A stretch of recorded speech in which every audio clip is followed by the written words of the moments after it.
for the stream together? Okay. Which moment then? That makes more sense.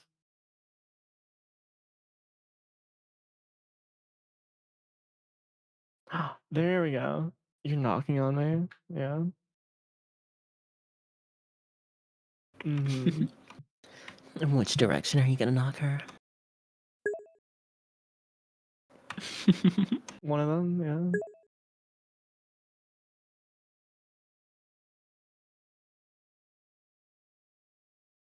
Does it not but me?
Woof woof woof. Hi.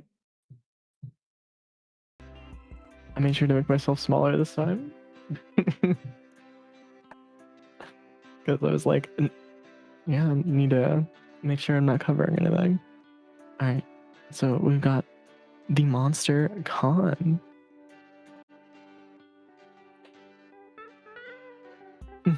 Yeah.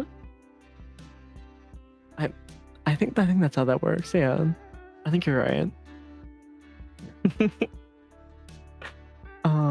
But yeah, so we are live with the wonderful Jackie Foxy, Jackie Fox, the wonderful VA, the GOAT, and then we've got the wonderful Tara here, Tara Blackthorn. Yeah, hi Tara.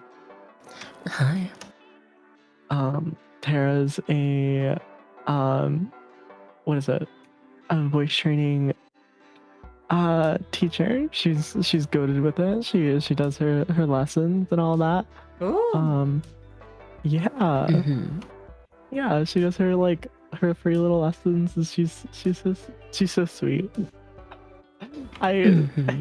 She's I'm gonna bite you. Oh. Oh. Gosh. What? Hmm. You save some for Zoe. Yeah, we do have the Zoe on the screen right meow. Yeah. I think that'd be just local. I think that's how that works. Might So we be. got 3 players. Yeah. Seems so. Blah.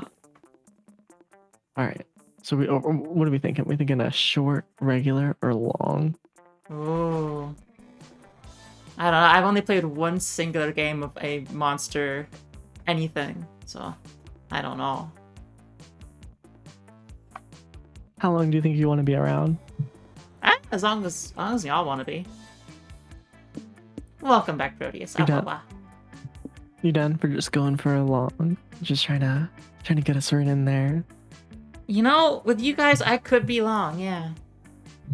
You know? Mm-hmm. Yeah. Yeah. What do you mean? I'm talking about the game. Yeah, of course. All right. Oh. Do you guys want to choose what our theme is? Are we going surf rock, lo-fi, kawaii, future bass, retro, fantasy vibes? What are you thinking? I could go with some fantasy vibes, but I will cede the room to what you guys want. I was also thinking about fantasy vibes. I don't really have an opinion, so I'm kind of down. You're I'm not down for allowed either. opinions, yeah, I'm pretty sure. I'm about you.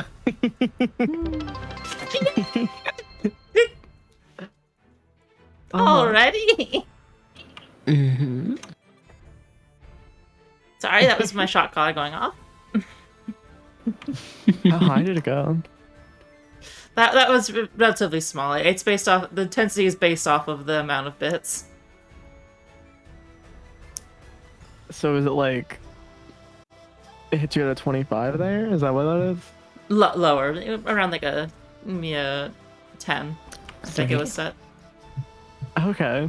Oh no, that was a 3. Jesus Christ. Uh-huh. Okay. I always forget how far it goes. Good times, Yeah. Proteus. Good times. I sometimes get hit with like, so I own 2 of those, and it's interesting because you could either get hit with your right leg or your left leg. Ooh. And yeah, so you just have to be like prepared. Happens both at the same time. You're like, oh fuck. But yeah. Who wants to narrate this section? I could if you, or unless you want to, whenever you want. I don't really. Does not matter to Whatever me. works best. Okay. Spooky Con. I feel like I'm saying it like a little silly there. Spooky Con. For some reason, it was just a nerdy convention, but for us, it was 4 days to celebrate our many passions and obsessions fiercely, unapologetically. And we weren't alone, regardless of what you loved. You could always find people who'd make you feel seen and understood. Anywhere else, we might have been seen as weirdos and misfits. But here, we could finally feel like no matter who we were, we belonged. Okay. Anyone wanna go first? Wanna choose your character? I'll wait, because I feel like I've chosen before. Ooh. Many options. Yeah. I am between this lady and the cat. Is anyone else pining for either of them? I was thinking about the cat, potentially. I could take this Yeah. woman then. I was thinking Yes. about maybe the Frankenstein type deal. Let's win everything. I love her. Okay. Yeah. Terry, you want to go next? Mm-hmm. Mm-hmm. Mm-hmm. Yeah. She does look like she's ready to slay some kind of beast. Mm-hmm. Mm-hmm.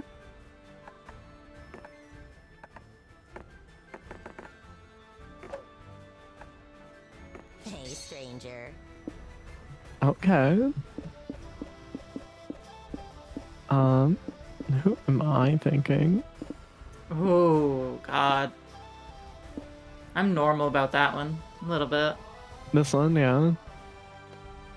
They look like they'll stab you in the stomach. Yeah. You know what?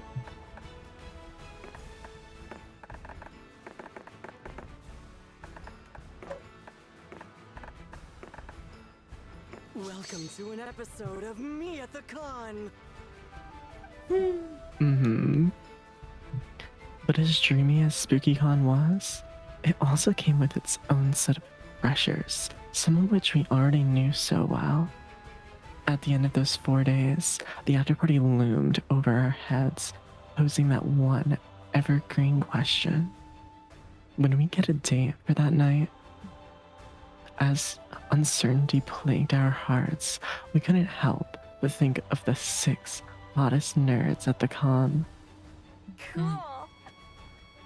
So I want to start from here for the narration. You drink What water. we would usually do is like each person is the narrator for their own turn in the thing. Yeah.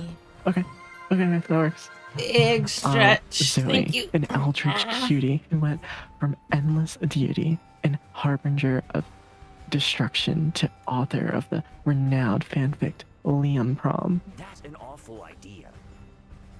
Leon Leoncourt, a hipster vampire who standoffish demeanor hid the fact that he was truly a lovable dork. Fix my posture. Doug Campbell, a kind-hearted slime that was incredibly broke from supporting all the fandoms he loved. Thank you. Lord. Omen, an evil overlord who was recently freed from imprisonment in exchange for giving up her passion for stabbing people. I have the perfect cosplay for that. Nico Sharp, an over-the-top mimic He does who seem preferred nice. cosplay over shapeshifting, even if they weren't the best at getting into character. Anyway, And April 1st, a clown idol who is contractually obligated to bottle up all of her non-camera ready emotions into cute mascots. It had to be one of them, but who? We had 4 days to gather some courage and shoot our shot. What was the worst that could happen? Being rejected and alone the rest of our lives? We'd had our fair share of love and rejection. This surely wasn't our first rodeo. And as we had grown to know ourselves better, we realized we felt more confident. Okay. Oh. Let's see.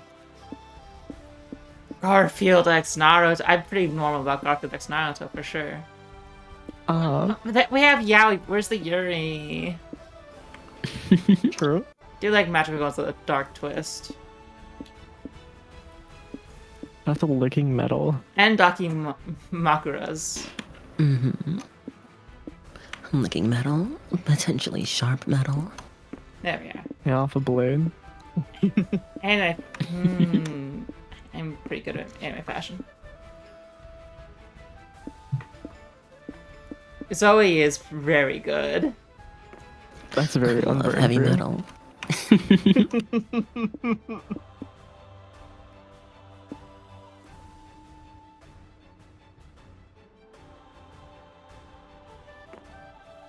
Mm-hmm. There Oh, we go. yeah. Very on brand. Let me see.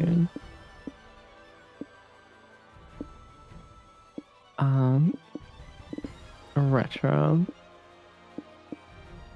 I like Dark Twist. Yeah. Yeah. I think we gotta go with some metal. Just a wee bit. She is very nice.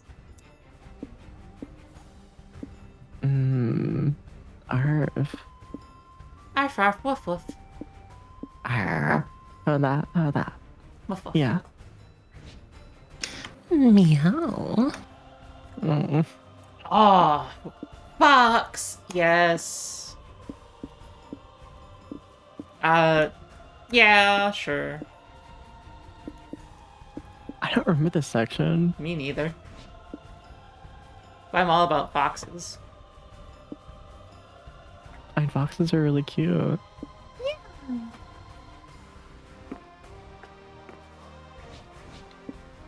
Okay. So I think mine's the fox. And then this fucking sunflower. Is this a sunflower? They look very cunty. Mm-hmm. And then like the butterfly. Or moth. We weren't new to all this. So this time we challenged ourselves with a good with a goal other than finding love. With the support of Zoe and Liam, we had decided to take on a project we had been putting off for too long. Let's make a masterpiece. Making our own comic. We had so many ideas, and yet we always found excuses not to work on them. The con was the perfect setting to find inspiration and go for it. Oh. What are we thinking? Is there titles for these? don't Nope. know. I don't know what these two are. I'm guessing bottom middle is like magical girl or something. Oh, and like probably Noir on the other one. Mm-hmm. Ooh, what are y'all thinking? I don't know. Magical girl could be interesting. We do like magical girls with a dark twist. Mm-hmm. Yeah. I mean, I can fuck with it. I fuck with all of them, really. I fuck with it. Yeah. The fear of failure had stopped us for too long. Then we reminded ourselves of the one thing that always kept us going. That we were young and unafraid. And we were ready to start. What? Step aside, nerds. Okay. Okay, where we go? Let's see. I got some stats. Ooh. I forget. They tell you where. Yeah, they tell you. They do tell you what you get from them. Mm-hmm. I'm very charming. What is the button that does that? Tab. Oh, tab. I don't know what it is on controller. Eee. I'm gonna do some charming. Near the merch hall, you find a gacha shop. You put in a coin, you get a real buff duck. Random, but cool. You put another coin, you open the gacha, and there's a letter. Please help us. We buff ducks were imprisoned in these balls by the gacha masters centuries ago. It all began when... And you're already bored. You get another gacha, and it's another buff duck. Cool. Take +2 charm. You, April, Omen, and Doug are browsing nerdy t-shirts when you hear the horrible screeching of a streamer looking for attention. Ooh. Who wants to be this dork? Riz. You want to try him this time, Charlotte? Welcome, welcome, Runa. Lovely to have you. Alright. Well, let me try to think of the voice. Yo, yo, it's Riz in the house. So bad. Okay. Very nice to see you, Runa. Oh, Okay, wow, you want wow. the button? I can hit the button. It's your lucky day, fuckwads. I'm gonna give you my credit card, and you can use it to buy whatever you want.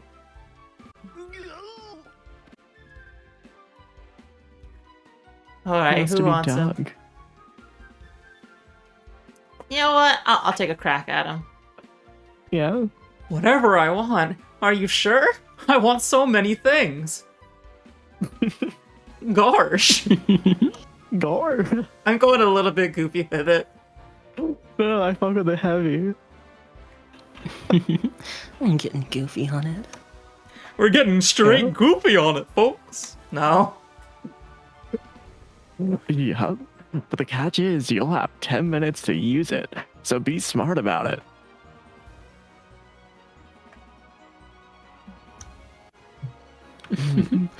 And then, of course, here's my girl.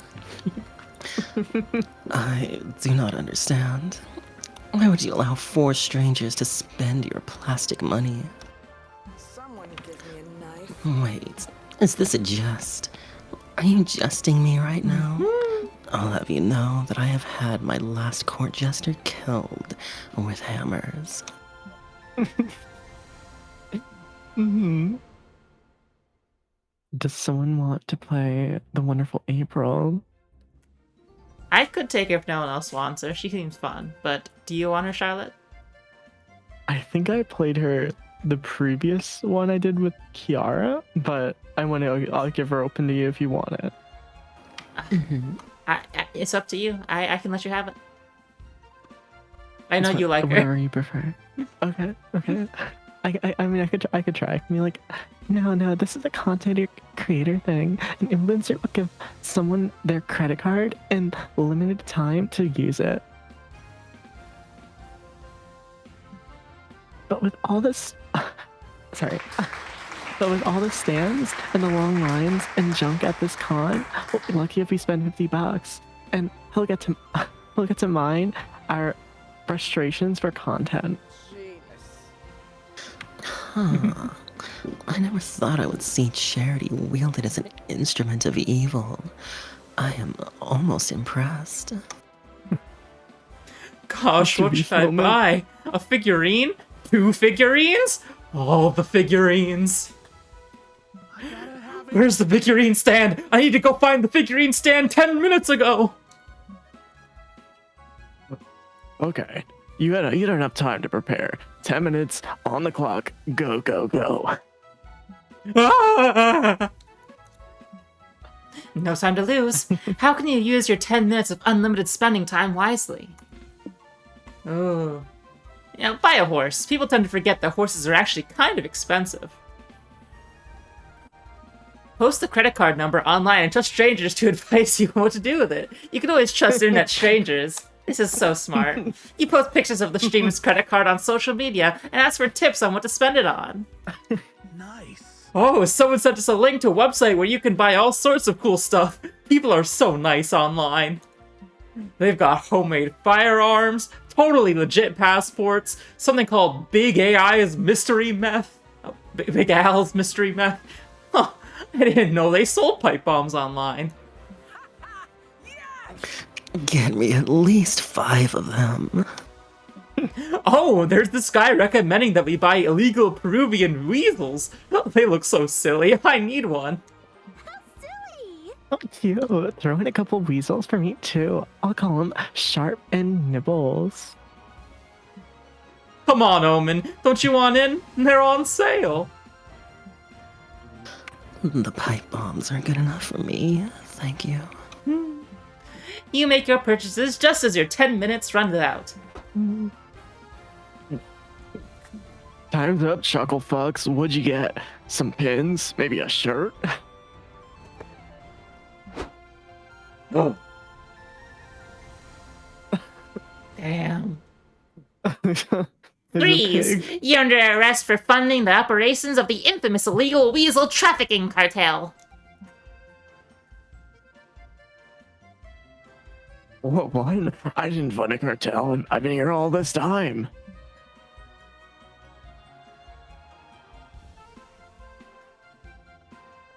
The little baby character reminds me of the one from like Teen Titans. Ha, a likely story. Your credit card number is He's got too many tongues. He's not talking right. You're coming with us. You have the right to remain silent. Look at that. I'm not silent. This is bullshit. Does that mean we won't get our weasels?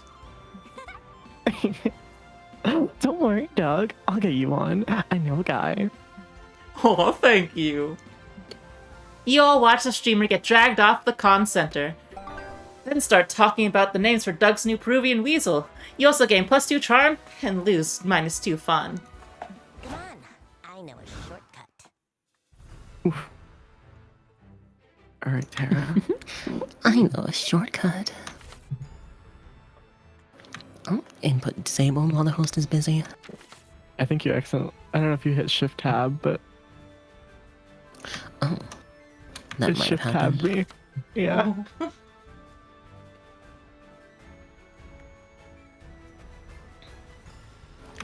Let's see here. Whoa. Oh, that's how I alt tabbed. That's really romantic, Proteus. You got me. Whoa. Finger song.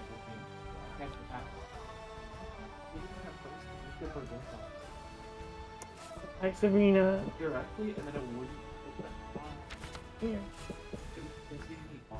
It's time to get creative. You're in front of the hotel wasting time. A taxi stops right in front of you because why else would you be standing there doing nothing? You're too embarrassed to tell the driver, so you get in and he takes you for a ride. Wow, this city's great. Skyscrapers, several neoplasticism museums, suspicious holes in the ground. No wonder they set up the con here. This truly is one of the top cities worldwide. Too bad these aren't locations in the game, so there's no art of them, but you can imagine them in your head and gain +2 creativity in the process. Afterwards, you and your friends are in the hotel room debating on the least sexual way to eat a banana when an alarm on April's phone goes off. I've got a thing, so. Oh, sorry, I gotta cut this short. I need to do a quick stream to keep up follower engagement. Ah, yes. Stimulating one's followers is an important part of being an overlord, lest they get ideas for a revolt. May we stay to watch your technique? Sure, I suppose. Just sit over there and try not to be distracting. Welcome to my stream! Hello, my silly geese. I missed you all, so I thought I'd do a short stream before I head back to Spooky Con. Let's check the chat. Thanks for subscribing, Cupcake Kitty Cat. Welcome to the April Fool's honk honk. I can't make wait. I can't make a honk sound. I don't know how to make a honk sound. No, Proteus, don't do Less it. clown and more duck. Oh. You wanna take this one, Tara? I can do that. Let's see. Hey, April, hey! Water time. Time to waterboard the fox. Person chat now? You call this controlling your underlings? Ridiculous. You should be using fire. Big stretch. So, who wants to watch me brush my hair? April, why you don't respond? Aw. How do you type on this tiny device? April! What can I do for you? Nico's cosplay, whoa? I miss you. I miss you too, person I never met before. What are you talking about? That is nice, and this is your friend, Omen. Remember, we killed that bellhop together last night. Yeah, we're besties. Watch, I'll post your exact location to prove it. Don't you fuckers dare! Oh no. Look. Looks like we've got some trolls in the chat. My mod, Tara, will take care of it. Right, Tara? You understand this is a thinly veiled plea to shut Omen and Nico up. But how? Let's see. Take one for the team. Tell Nico and Omen you urgently need them to rethink your brand or distract Omen and Nico with something flashy, like using a flare gun in an indoor space. I mean, Omen did say to use fire. Good thing you packed a flare gun in case of emergencies just like this. But where should you point it? The shower has flammable curtains. If you shoot the door, you'll risk someone opening it right when you shoot. You decide to solve this the logical way by covering yourself in a sheet and spinning around so you don't know where you're shooting. Blind and dizzy, you shoot the flare and hear glass breaking. Whoa, Nico, look at what's on TV. Yo, is this a new channel? It's so lifelike. It's like the smoke is really coming out of the screen. Technology has come so far. I'm done. Thanks for distracting those two from... Why is the room on fire? What the honk is happening? It's a new show. Wanna watch with us? My favorite character so far is the sparking electrical wire. I like that one. Mm-hmm. Later, you're all standing outside the hotel while the firefighters put out the fire. You're the best. Well, at least I got to do my stream with no more interruptions, which is kind of worth almost dying. Thanks, Tara. You mean the smoke show was all Tara? That is impressive. Dang right. You should work on TV. One thing's for sure. You should never touch a firearm again. But at least everyone's happy. You gain +2 fun and lose -2 charm. Time to get some new fans. I'm very on brand for you to go for the clown girl. Clown. Yeah. No. She's got a thing for clowns and gestures. Damn. Mm-hmm. Fuck. Bold. Actually, what is boldness? I have so much charm, but no fun. No. Wait, no, that's not. Which one am I? Yeah, okay. Wait, am I? I don't know. Ooh. You attend an indie tabletop game showcase and get pulled into an Eurogame based a Eurogame based around the classic party game Never Have I Ever. It's like the original game, but there are different point values assigned to the severity of your admissions. There are also sudden death rules, a phone a friend mechanic, and a robber somehow. 2 hours later, you decided that never will you ever play this game again. At least you gain +2 fun hearing the embarrassing things the others players admitted. I feel you, person chat. You then look over and see Liam, Omen, Doug, and Nico chatting in front of the scoreboard. Sports in your con? You'd better check this anomaly out. Oh, hi there. Hey, Charlotte. You want to play imaginary ball with us? You basically sit together and imagine you're playing a ball game. It's fun, probably. Does anyone want to do Yeah, Liam? back. I can. Do you want me to do Liam or do you want to do Liam? Whatever you want. I do like Liam, but if you want. Okay, go for Liam. No, go for it. Go for it. Alright. Ready to play? Let's have me against all of you. Ha! You've made a critical strategic error, vampire. 1 versus 4 is a completely unfair distribution. I know I want to do Liam. Look at him. You're right. This is completely unfair. For you 4. I love their glasses faded. I like Liam. They're fogged up. Yeah. It is on. You and your friends sit down, close your eyes, and start imagining as hard as you can. You imagine yourself on the bench. You don't want to be left out, but you don't want to play sports either. Even if they're imaginary. Do any of you see the ball? No, just the insides of my eye sockets. Are we winning? I've just scored a point. I mean, he said it for me. Oh yeah. He said. I mean, he said it. Fair enough. What? How? Forfeit your points of me or forfeit your life? I. Hmm. Damn, a person shy. I love that game. Yes, I scored again.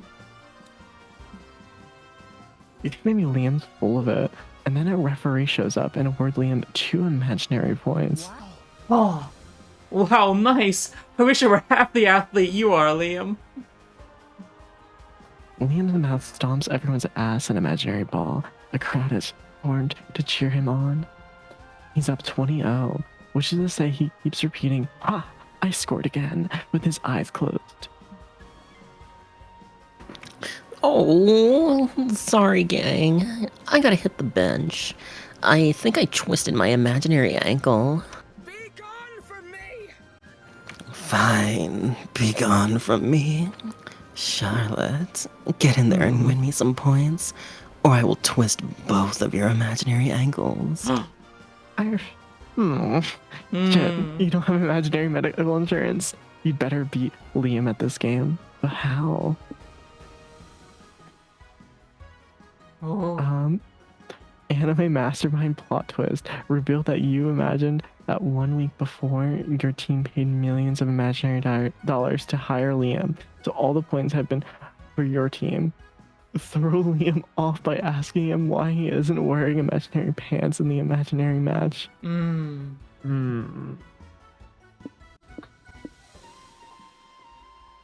I feel like the plot twist doesn't work. Dude, I don't know.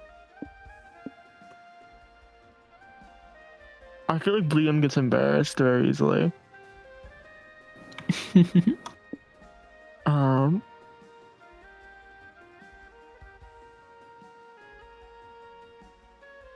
So all those points have been for your team. You know what? I'll just go for the anime plot twist. What a twist! Liam's been on our team all along? What a twist! No, that's not true. I've never been on your team. But Charlotte imagined that you were. So as per the rules of Imaginary Ball, it is true. You're right. The clues were staring us in the face all along. Liam's even wearing our team uniform. No, I'm not.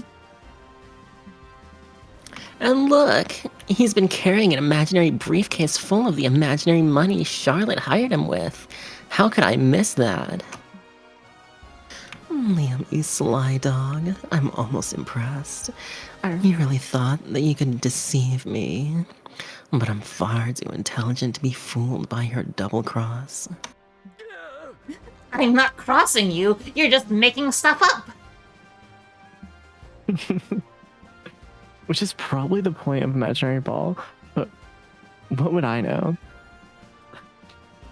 Why would I lie about that? I could obviously never fool a smart guy like Liam. He's clearly been on this strategy with me the whole time. What? No,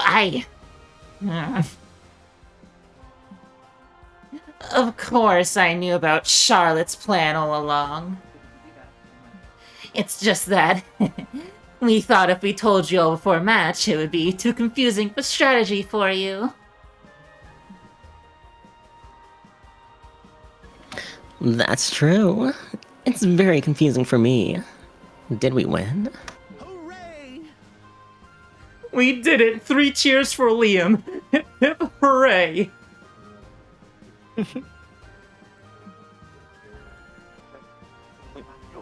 Liam into the air, cheer for him like the star athlete he is. Well, not literally. You sit in a circle and imagine that you're doing it. It's still epic. You gain +2 smarts for your quick thinking, but lose -2 fun. Alright, choose a Oh. movie. Say it out loud to the others before advancing. That new Avatar movie that just leaked.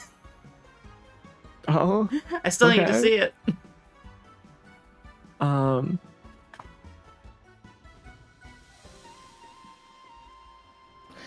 The Godfather. The Godfather? What?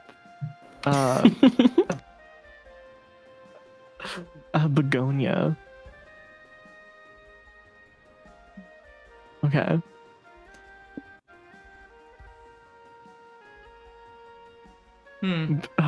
Play order based on which movie has the least need for a remake these days. I mean, Begonia is a remake of a Korean movie. why would you remake a movie that hasn't even released yet? It needs a pre-make. A remake. I mean, we can go for you as number one. Blah. My movie's the oldest, but it's also highly regarded as a classic, so, you know, some would say, you can't remake perfection. Or at least as far as the stereotypes go about people loving that movie.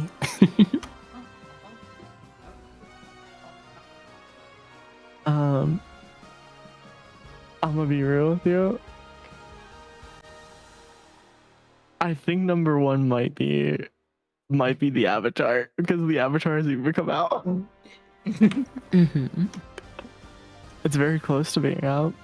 They got like some of it out. They got some. Yeah, I think there's only like a few episodes that are actually out, or not a few minutes of it actually out. Versus like it's not the full thing. No, the Yeah. full thing is out. It has been like thought it- put on Twitter. I thought it was only a couple minutes of it. It's the whole Okay. ass thing. That's funny. It's hilarious. Yeah. So I'll put you as number one, and then Begonia is a remake of a remake, or of an actual movie. So I don't know. I think I'm gonna go look at The Godfather. Yeah, there we go. We did it. Let's get some fresh air. Okay. Anyone sell mana potions? Oh, okay. Where am I going?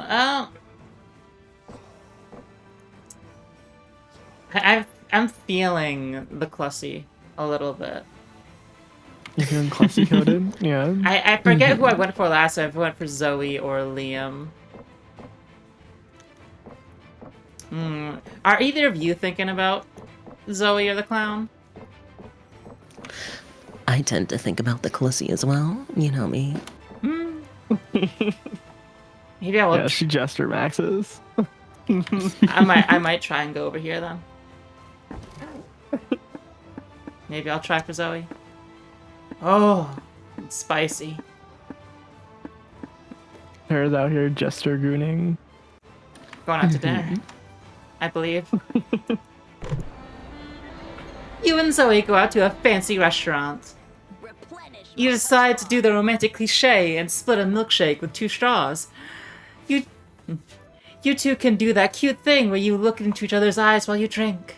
Zoe thanks you for the milkshake, and then uses the second straw to drink with her leg mouth as well. Huh. But this gives you an unexpectedly good view of her butt, so you're not gonna complain. I bet I can get a discount.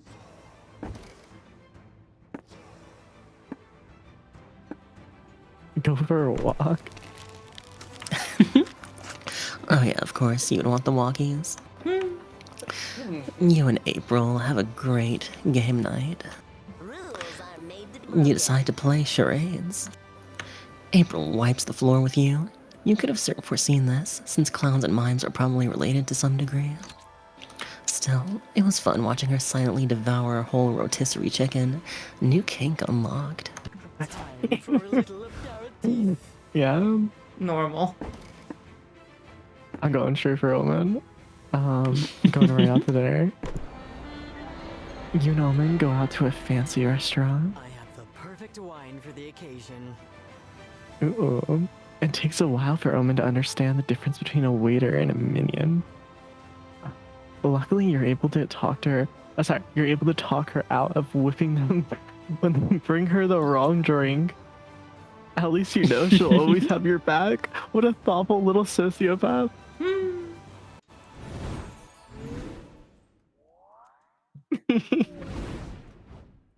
Let's write a bestseller. Alright, Terrence, you. Love isn't the only thing you're chasing at this con. You've also got a comic to finish. Time to brainstorm. What would be a weird yet cool explanation for why you made $1 million last year? Your correct use of grammar, you infuriated a lot of people online, and you made money out of it. Your anus, but trust me, it was cool. Or people got into buying merch of your face, ironically, but you made money unironically, so fuck them. The top right one is just Twitter. The top right one is the entirety of the internet at this point. Yeah. Yeah. Yeah. I'm feeling anus, but, you know, that's just me. The anus does make sense. Okay. I mean, we can go with that. It was is- cool. I think this is also for your thing to choose. Oh. This Blah. would be great for my optics. Alright, my turn. If you could remove something from your day-to-day life, what would you remove? The people who don't realize how beautiful your hair is? That's crazy. The color turquoise. Doing your taxes. Everything that's not pizza.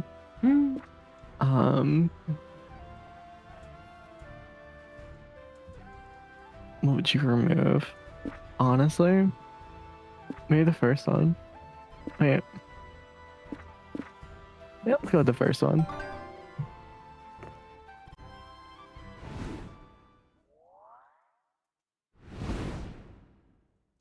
Let's unlock some map locations. Oh, I was looking around now. I wasn't trying to, goddammit. Since you have some time off, you decide to hone your drawing skills by drawing some fan art. You draw Son Goku, but you give him boobs. What a creative reinterpretation.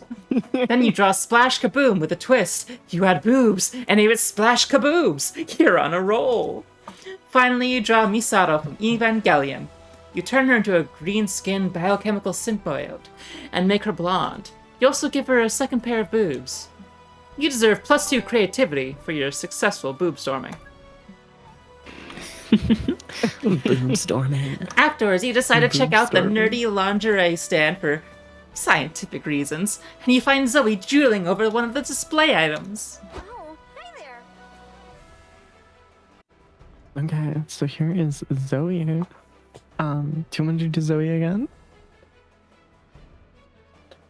I can do Zoe. Sure, You can do that. Okay. good girl. Alright. You're here to stare at Garfield lasagna lingerie too? I need that furry thong on my body. Lord. Wholeheartedly agree. Are you gonna buy it?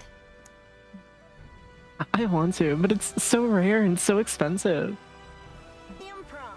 But it's okay, because I have a plan. I'm going to sell the rights to Liam Prom. You mean your fanfic about the alternate reality filled with nothing but different iterations of Liam? Yeah. Nice lore drop, by the way. Very natural. See, this big name publisher came to me a few months ago asking if they could adapt Liam Prom into an animated web series. I was hesitant because Liam Prom is my baby, and I didn't want some soulless executives changing it to fit their needs. But if I want this lingerie, some sacrifices must be made. I'm meeting with some company reps this afternoon to discuss contracts and usage rights. I'm kind of nervous though. I'm not very business minded. I barely understand mortals' fascinations with coupons. Why don't you bring me along? I've got business experience. I can help coach you through these meetings. You do that? Thank you so fucking much. I had no idea you were a good business negotiator. You absolutely aren't. What you are is willing to overstate your skills to impress your hot friends. Why don't we strategize some negotiation techniques before the meeting? It'd be good to have a plan before we get there. Dang, you always forget that overstating your skills usually requires you to prove said skills. What negotiation technique will you suggest for Zoe's meeting? Whenever she's interrupted, have Zoe stand up and look out the window in a reflective, somber mood. The execs would be really impressed. Bring your negotiation rifle to give Zoe an edge in this bartering session. Zoe likey. Oh, oh, so hardcore. I like it. You help Zoe practice loading the shotgun until it's time for her meeting in one of the community's own rooms. Okay. Ooh. Ooh. I can do these two again. Hi, I'm Bernice, and this is Marla. We're representatives from Poob, a Dippy subsidiary partnered with Phoebo LLC. Well, isn't it a word salad? Sorry. Well, isn't that a fun word salad? I'm Zoe, and this is my assistant.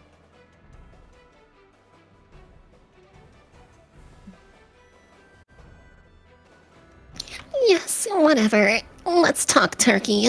We're prepared to offer you a hefty lump sum for the rights for this Liam Prom thing of yours.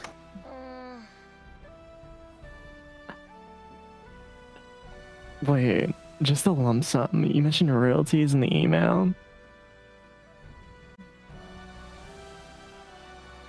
Yeah, well, the shareholders didn't go for that, but our lump sum is still quite a generous. What are you doing? Just cleaning my negotiation rifle. Don't mind me. Okay, well, if you take this deal, you'll have to agree not to write any Liam Prom spin-offs or create any. Bang! The gun goes off, making everyone flinch. Sorry. Whoops. Must have misfired, but hey, we all make mistakes, right? Alright, but maybe you could not point the rifle at us while we talk. Why not? It's a part of active listening. Pointing my gun at you shows I'm paying attention to what you're saying. Now, let's get to the chase. I want 4% of royalties for Liam Prom. That's ridiculous. I don't know why you young artists think you can just waltz in and... She's cut off by the sound of Zoe cocking the negotiation shotgun. Can we compromise on 2.5%? It's a start. Once again, firearms prove to be a powerful bartering tool. You gain +2 boldness for helping Zoe negotiate, but you also lose -2 charm. Let's con some congoers. Give me 1 second. Awa. Mm-hmm. There you go. There we go. Good now. There we go. What? Woof. How about that? Bow. Mm-hmm. You're feeling lucky, so you enter a Poker 2 tournament. These nerds sure play hard. You get a royal flush, which would be great if one of the other players didn't play Zakrat, Commander of the Nether Galaxy. Lucky for you, you had a helmet of chaos up your sleeve. You equip it on your royal flush and beat the shit out of Zakrant. Heck yeah. All of this nonsense makes gambling at least +2 fun. Doug invited you to a competition tarot card trading event this afternoon. You brought Omen and April along in the hopes they can provide some bartering muscle. Golly. Wow, this is a bit overwhelming. I don't even know who to trade with first. I sure hope no one scams me. Mm-hmm. Oh, what is this? I'll do this guy. Okay. Good day, my friend. I see you have a tarot reverse card. I'll trade you a pride card for it. I don't know. Reverse cards are pretty rare, and prides are kinda weak. Pride was weak before last September's expansion. Now they're countered. Now they've countered all its debuffs, and Pride's all the rage. Oh yeah, last September's expansion. I'm definitely up to date on that. Okay, I'll trade you reverse for... Perfect. Bye. Gil! God damn it, Jesse Cox. Am I misunderstanding this bizarre situation, or did we just get scammed? Yeah. The face. I thought so. Worry not, Doug. Auntie Omen will fix it. Where did I put my stabbing knife? No, don't stab him. Ah, yes. An insolent Oberus is much harder to convict. Jab him with this syringe. April, my dear, I love the way you pretend not to think. I don't think murdering him would be very good sportsmanship. Maybe you could teach me to be a bit more confident, Barter, instead. You three never seem to back down from a challenge. That's certainly true. And you're not gonna start today. What could Doug do to improve his bartering game? Clear communication is key. Just ask, are you scamming me? Just out of curiosity. Oh. Enroll in university to get a bachelor's degree in international trade. It has the word trade in it, so it should work. I'll go with, this one. Before you can stop and consider all of the student debt you're about to earn, you and your friends are whisked off to college. Oh. Whoops. I may have accidentally clicked. Is there like a back button? I don't think I don't so. think so. I saw so thanks to that. Something. Let's assume that little goblin-esque character said something completely irrelevant. I've got one. If someone offered you a pride card in exchange for a tarot reverse, would you consider it to be a fair trade? What? You want to do this Yeah, one? do the goblin, do the goblin. Alright. What? Surely you know that has nothing to do with international trade. Oh, of course. Sorry. Let's say the person was offering the pride card was from Norway. Would that be a fair international trade? Does anyone have a question that actually does? That's actually about international trade. Oh.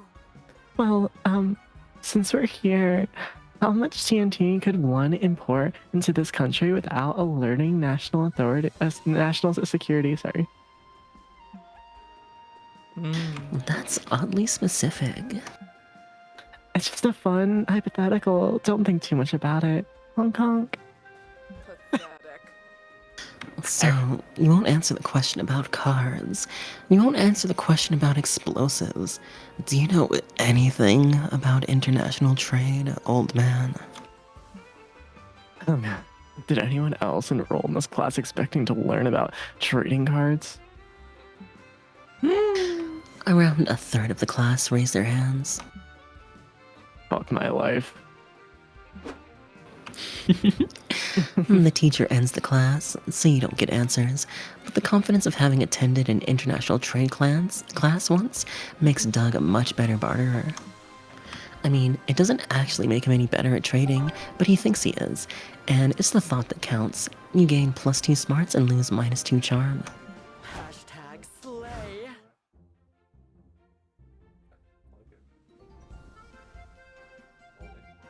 What's me? I'm stupid. Oh. What are we looking at? We need boldness? Okay.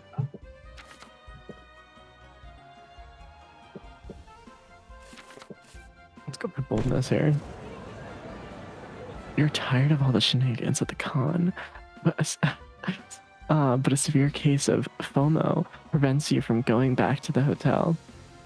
If you take a power nap here in the lobby, you'll be well rested and technically not miss out. Lots of people trip on you, but then they say they're sorry as they imagine you're sleeping as a cosplay performance, referencing some movie or anime. Get some rest and +2 boldness from not giving a single fuck. You're roaming around the lobby with Nico, April, and Omen. You bump into a lot of cosplayers, and one of the unlucky cosplayers bumps Omen's head. Prepare to die!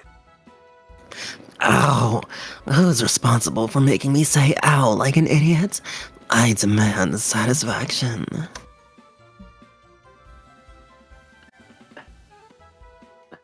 So someone want to do this one? This is silly little side character. Sorry, didn't see you there. It's these angel wings, you know. They kind of obstruct my view. As the cosplayer turns around, he hits April with his wings and ironically sends her flying. Ah! I'm sorry. I got these wings very recently, and I'm still learning the ropes. Classic cosplay rookie mistake. Wearing accessories way above your skill level. It took me years to learn how to handle this Kubikiryu Bocho and how to pronounce it. You heard the mimic. Now remove those useless limbs. Unless you want me to remove all your other limbs as well. I can't do that, for I am Metatron, God's most loyal angel and messenger. Thou shalt not take my wings. Bask in their glory, for they are canon.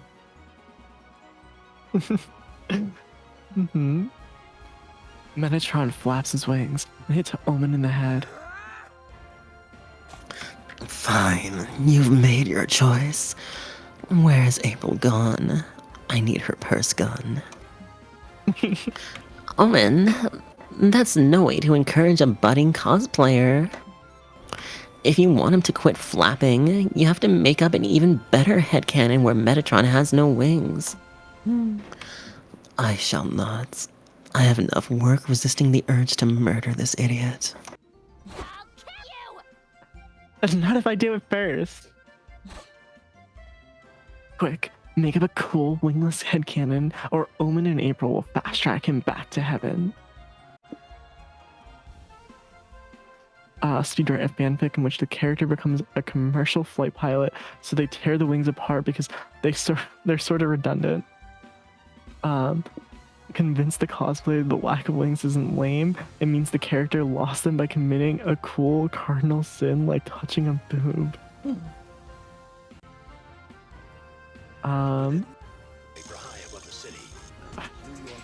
Speedrun a fanfic in which the character becomes a commercial flight pilot. Maybe that's the move.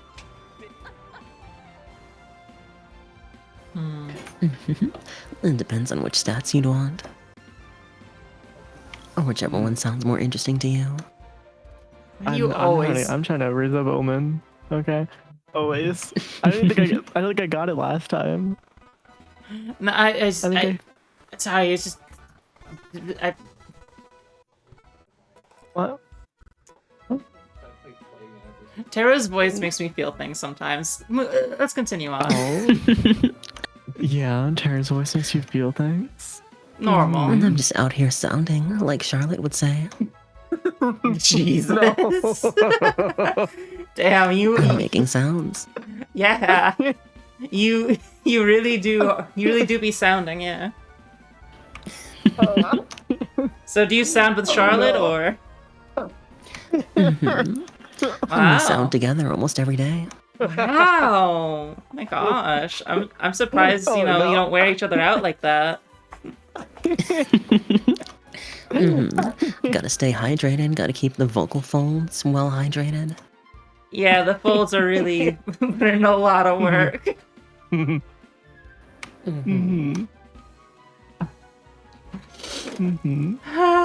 Okay. Yeah, you're getting cooked over there. I'm well done. You know what? I'm gonna make them feel like they lost their wings. That makes so much sense. Touching a boob? What a plot twist! A headcanon that plunges my character into its edgy, grim era. A fallen angel. A boob toucher. That's really interesting. Whatever. Now remove those fucking wings. Sure. It's just, this is such a sudden change. I think I need to get into character first. Maybe by reenacting the tragic boob fondling? Bro. Fuck. Wait, how did we do that before where it popped up the... I don't know. I don't know how fuck. you brought... Shit. Monster Con Control. Oh wait, you can. Wait, history? Oh. Okay. She said... Okay, she just said what? Okay. Gosh, when I woke up today, I couldn't imagine that I'd touch a boob. I gotta visualize the moment, get in touch with my character's motivations. Shut up. What is this fool talking about? So, whose boob am I touching? And more importantly, left or right? I'm grabbing my fucking first gun. I'm at add fucking. I want Vivi pop mode. Don't look at me. As stated, I will also engage in murder. God! I'll volunteer. If this is for cosplay, then he should touch a cosplay boob. Come, fellow cosplayer, grab this one. Fine by me. Let me caress you, sweet orb of sin.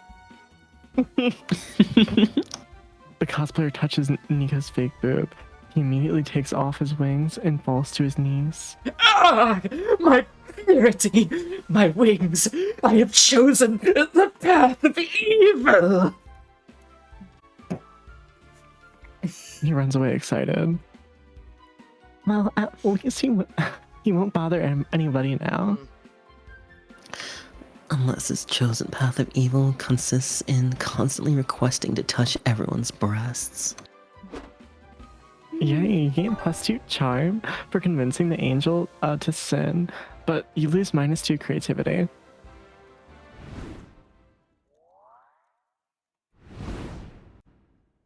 I've sharpened all my weapons. Alright. Where are we going? Which ones do what? Yeah, that one does. I think I'm in desperate need of some fun. I think I'm extremely unfun at the moment. You sit down to play a really complicated European board game. You don't want to make a fool of yourself, so you pick up the manual and start reading. Days pass, seasons change, cities crumble and are covered in sand. When you finish the manual, you find yourself alone in an empty post-apocalyptic wasteland. Just kidding. You fell asleep. What you did get to read the manual was +2 fun. Jesus. You're playing a board game with April, Zoe, and Omen when you're suddenly cornered by two sharp-dressed women with clipboards. Oh, Hello, ladies and lady adjacents. Would you mind participating in a quick focus group? We'll give you free chips. we were kind of in the middle of something. I like this idea. Wait, Zoe. I am a lady adjacent who likes free chips. I would like to proceed. Great. So, as gamer girls, tell us, what would be your ideal gaming chair? April, down to class. Something kawaii and pink, for sure. I like things that remind me of myself. I like you, April, but respectfully, your aesthetic can go suck eggs. I think the ideal chair would be smelted from the bloodied armor of fallen warriors, and also have good back support. Arf. Man, You I like want that a back chair support? I'm gonna fucking bite you.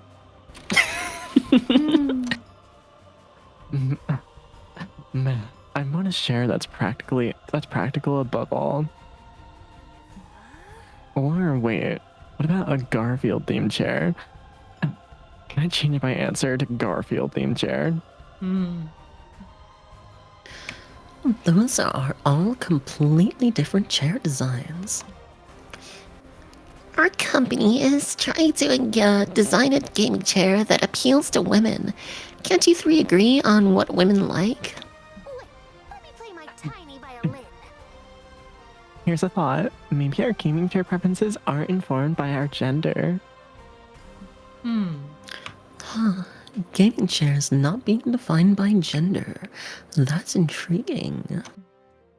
But we still need to arbitrarily divide our consumers to widen our offer. You have any ideas? Come on, you gotta earn those chips. You're not enthused about helping big corporation, but there's free chips on the line. So, invent a binary. Who think you sit in a chair says a lot about your personality and normal people. People who trust chairs and people who fear that any chair is secretly a wizard in disguise who wants to touch your butts. It sounds like a reasonable fear, to be honest. True. Those butt touchers, gotta be wary. Good point. Wizards often shapeshift into chairs to catch you by surprise and murder you.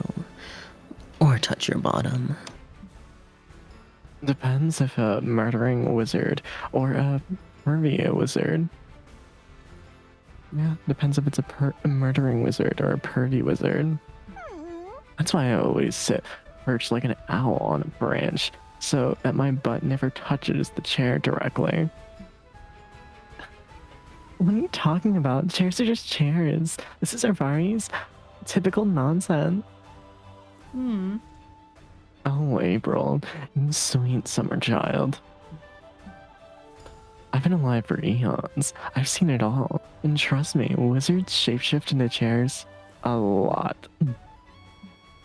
It's like the third best hiding spot to murder you. First best, if they want to touch your butt. I don't think so.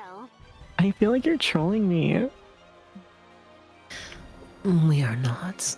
In fact, I've been double checking for the last 5 minutes and. Omen stabs Zoe's chair. It shapeshifts into a wizard who screams, "Curse you!" and runs off.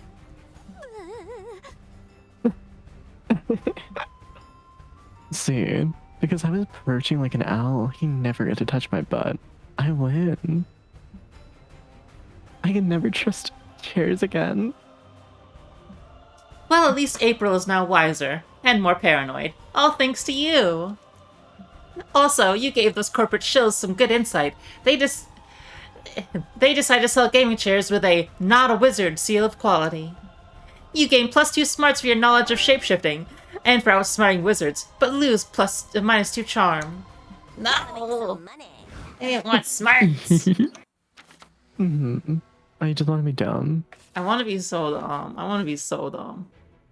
Mm-hmm. There's no thoughts. Head empty. Head empty. Who needs to think? Yak.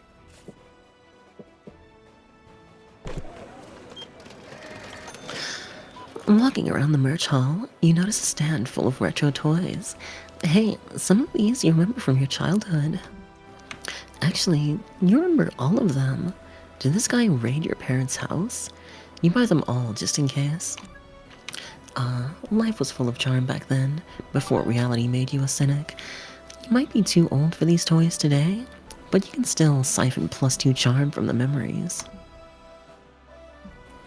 Later, you and April take a stroll around the merch hall. You've done it a dozen times already, but now it's just you two, so it's kinda almost romantic. Wow. Oh, Tara, look at the Vocaloid statue. Let's take a picture with it. Very on brand for you. April pulls out her phone to snap a selfie, but then she gets a call that makes her face turn white. She takes a deep breath before answering it. Hi, Mother. Why are you calling me? Good afternoon, darling. What a privilege to finally hear your voice. Are you aware that you've missed my last 6 calls? Sorry, I haven't been checking my phone much while while I'm at the con. Is that so? I thought you were always on your phone, managing that internet job of yours. Oh, I can hear the question. Sorry, I can hear the quotation marks over the phone, Mother. Good. Could you also hear my disappointment at you leaving the Cirque du Pitre for whatever streaming Minecraft is? With all due respect, Mother, I really don't want to have this argument again. An argument requires 2 opposing viewpoints with some degree of validity, my dear. Be that as it may, I called you today to make sure you've registered your clown egg. Clown egg? Oh yeah, it's traditional for clowns to paint their signature makeup on an egg and submit it to the clown egg registry so no one copies your look. Why are you telling me that? Don't explain clowning to me, my dove. I'm not the one who dropped our noble craft for no discernible good reason. No, Mother, I was explaining it to Tara. Who's that? They'd better not be some new lover of yours. You know your father and I would never approve of you seeing a non-clown. If you really are ready to begin courting, you should have talked to me. I could arrange you a chaperoned date with Buffo from Cirque de Pagliacci. You can't marry me off to Buffo. He smells like eggs and he honks when he breathes. Big yikes. You can't pursue April if she's unhappily married, so it looks like you need to show her mom that you're a viable suitor. But how? You have just the thing for this. Not long ago, you recorded and edited a video introduction for an 80s video dating service. It explains why you'd be a good lover. Call your friend Liam. He'll be happy to confirm you are definitely a clown.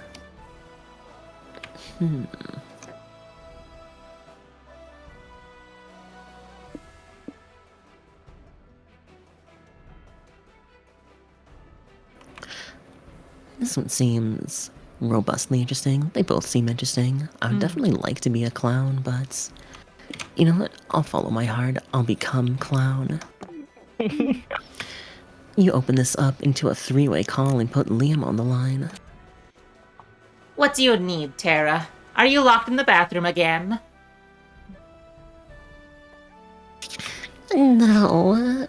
I was hoping you could tell April's mom what a clown I am. You want me to judge you? You want me to judge you to a total stranger?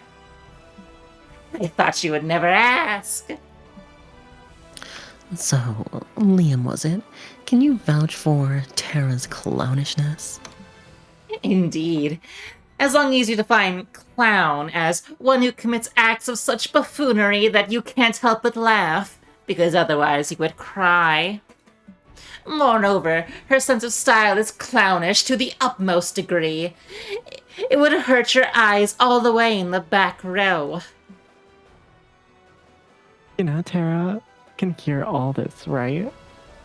That's fine. It's healthy for her to endure a bit of constructive criticism sometimes.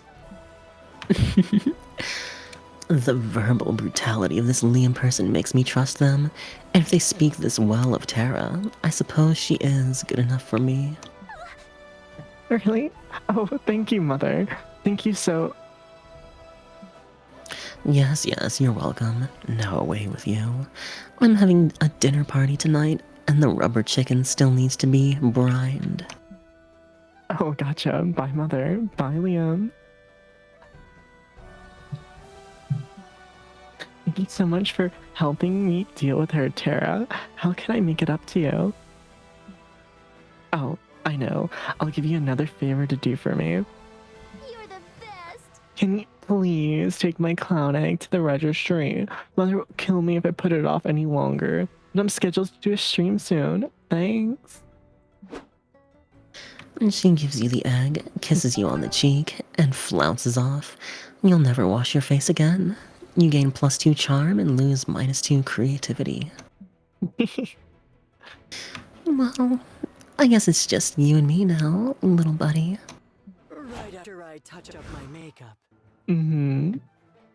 Mm-hmm. Mm-hmm. You're now clown-coded. Yeah. Mm-hmm. You're getting clowny with it. I need that creativity. Oh, fuck. We're clowning around. I think Someone is hitting alt maybe. Okay. Trying to see. Where's fun? Is fun up here maybe? I think that's fun. Yeah, I stole it from you. Okay, you took it for now. Okay, okay. Make sure creative. Okay, I'll get creative with it. I'll get a little zesty with it. Ooh. Mm-hmm. At the hotel, you carefully put on your cosplay. You're ready to go, except, uh-oh, you feel a rumble in your belly. There's no time to take off the costume, so you'll have to poop in cosplay. It's a strange experience. You rarely see a fictional character pooping.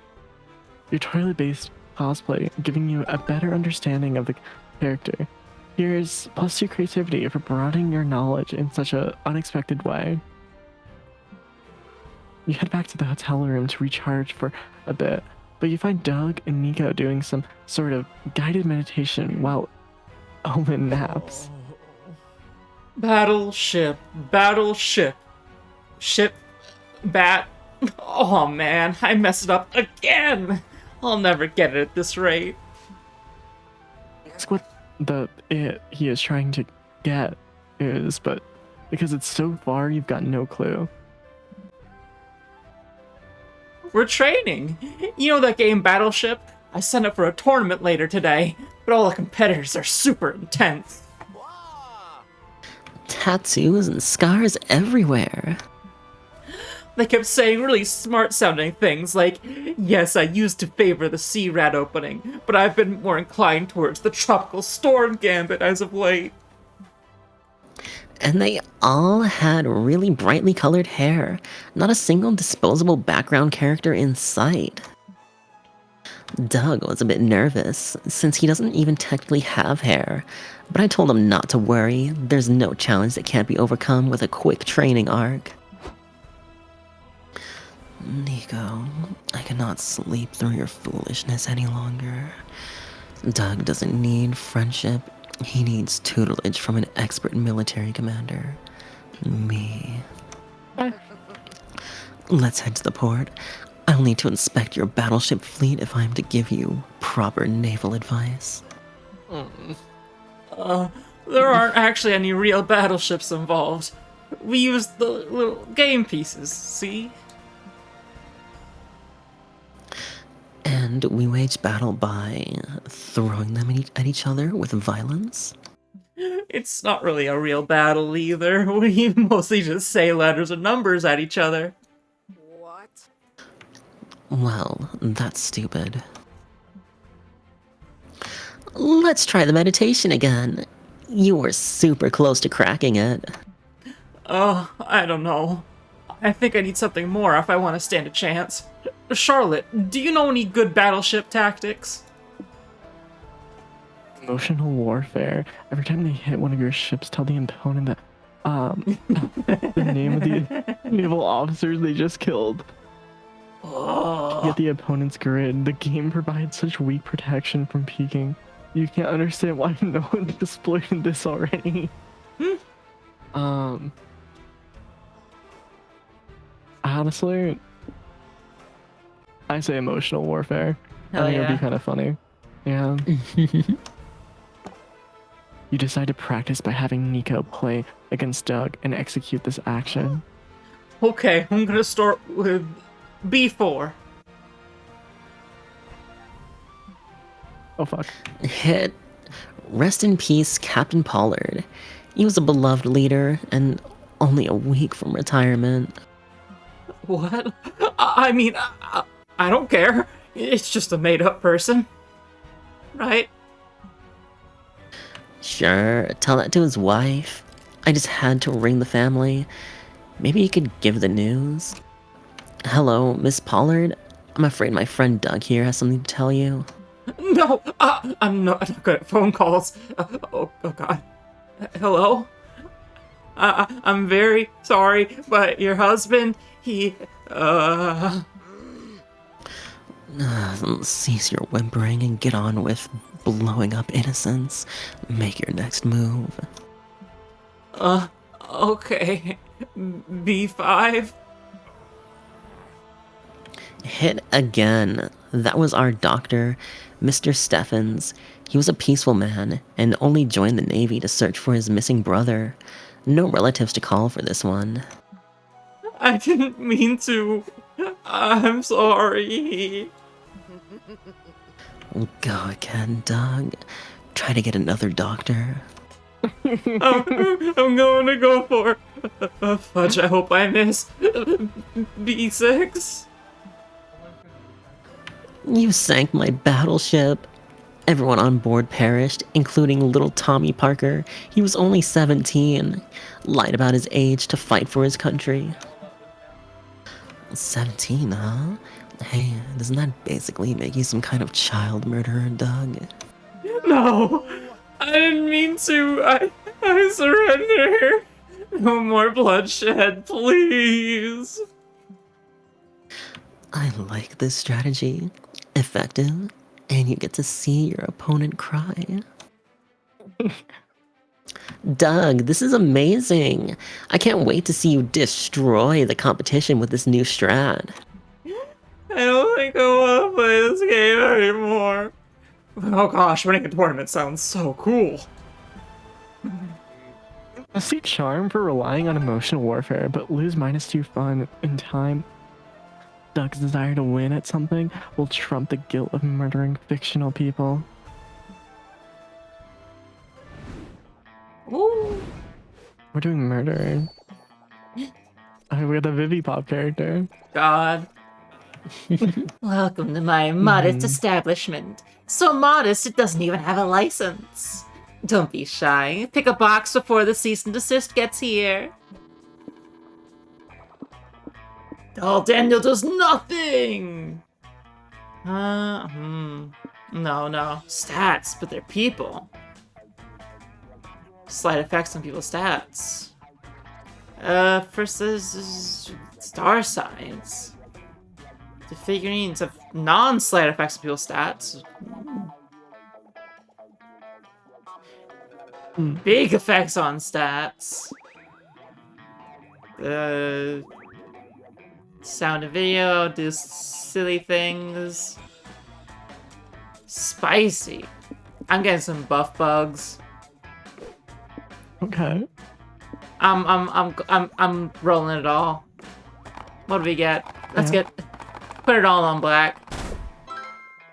The Death Moth. Every turn you will keep losing stats until you choose a location. Oh fuck. Sounds rough.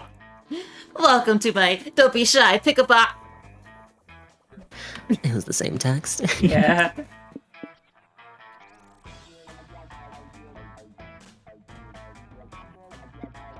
Hmm.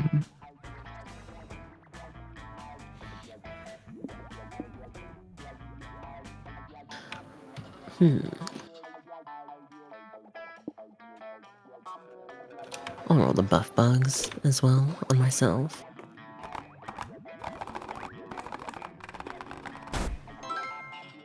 The Battle Beetle.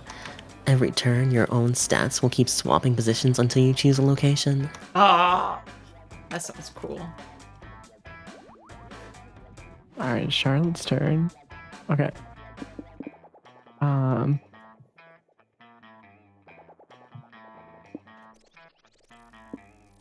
This is what I normally get. They said I'd be cursed. They have profound impact on yourself or the ones you're trying to romance.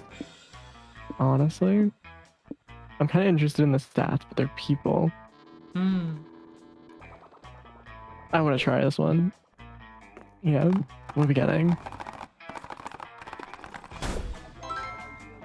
Creative Greg. You gain a bit of all your. Damn. Okay. Go pathetic. Now be a doll and scram, won't you? Mm-hmm. Going to So, the do comic. you win at brainstorming? Love is fickle, but at least you have your comic to rely on. Time to brainstorm. Oh. You know you shouldn't, but you're totally getting this gift for your nephew's 5th birthday. A team of lawyers. One day you might need it. A gun. A collection of your strong opinions on the meat industry. If the internet won't listen to you, maybe a 5-year-old will. A gun. But with some cute pattern print. It's for a child, after all. Let's spin a yarn. What terrible thought keeps you up at night? The real you died years ago and you're just an AI replica replacing it? France doesn't exist. It's just the product of our collective imagination. That's true. Your pet probably wants you dead. No. At some point of your life, you'll be forced to eat a loved one. It's not a matter of if, but when. I mean, I feel like that thought would keep me up at night in a different way. What? Uh-huh. Huh? Huh? I'll go with that one. What do you mean by that? What do you mean by that?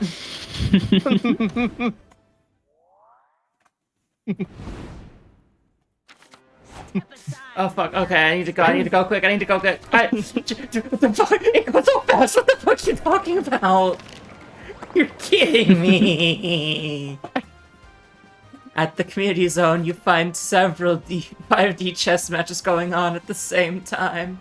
Time to prove your smarts with this whole con. You play 5 matches at the same time. You make fast decisions going from chess table to chess table. Everyone's impressed. Until they realize you lost all the chess matches in just a few moves. Well, you may have gained 0 smarts, but you surely gained +2 fun. Right after that, Zoe comes running up to you with Liam sauntering along behind her. There you are. Hey, there's my fearless assistant, ready for another episode of dealing with the corporate bullshit until Liam Prom is sold, and Zoe gets her Garfield lingerie. I sure am. But why is Liam here?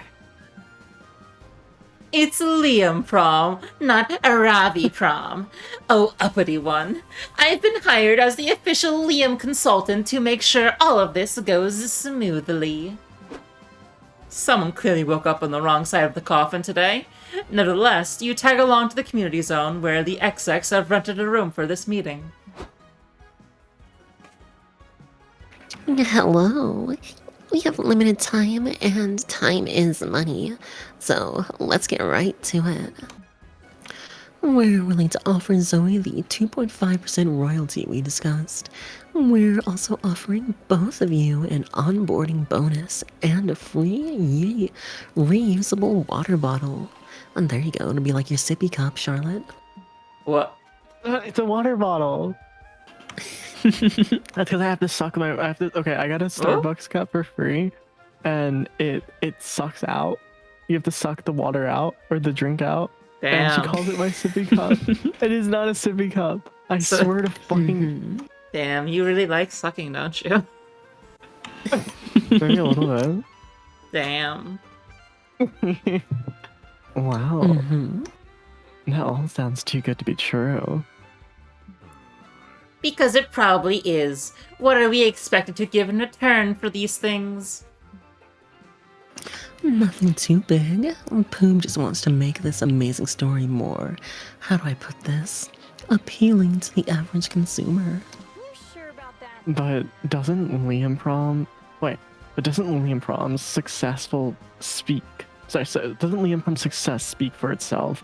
Millions of people read it every... We're not talking about the unmarketable Zoomers on AO4 and Tumblr.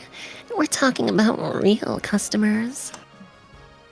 Yes, and our focus groups have shown that the titular Liam's personality isn't exactly universally beloved. Good. In addition, Poob has acquired some new sponsors, and they'd like to incorporate some light product placement into the Liam Prom web series.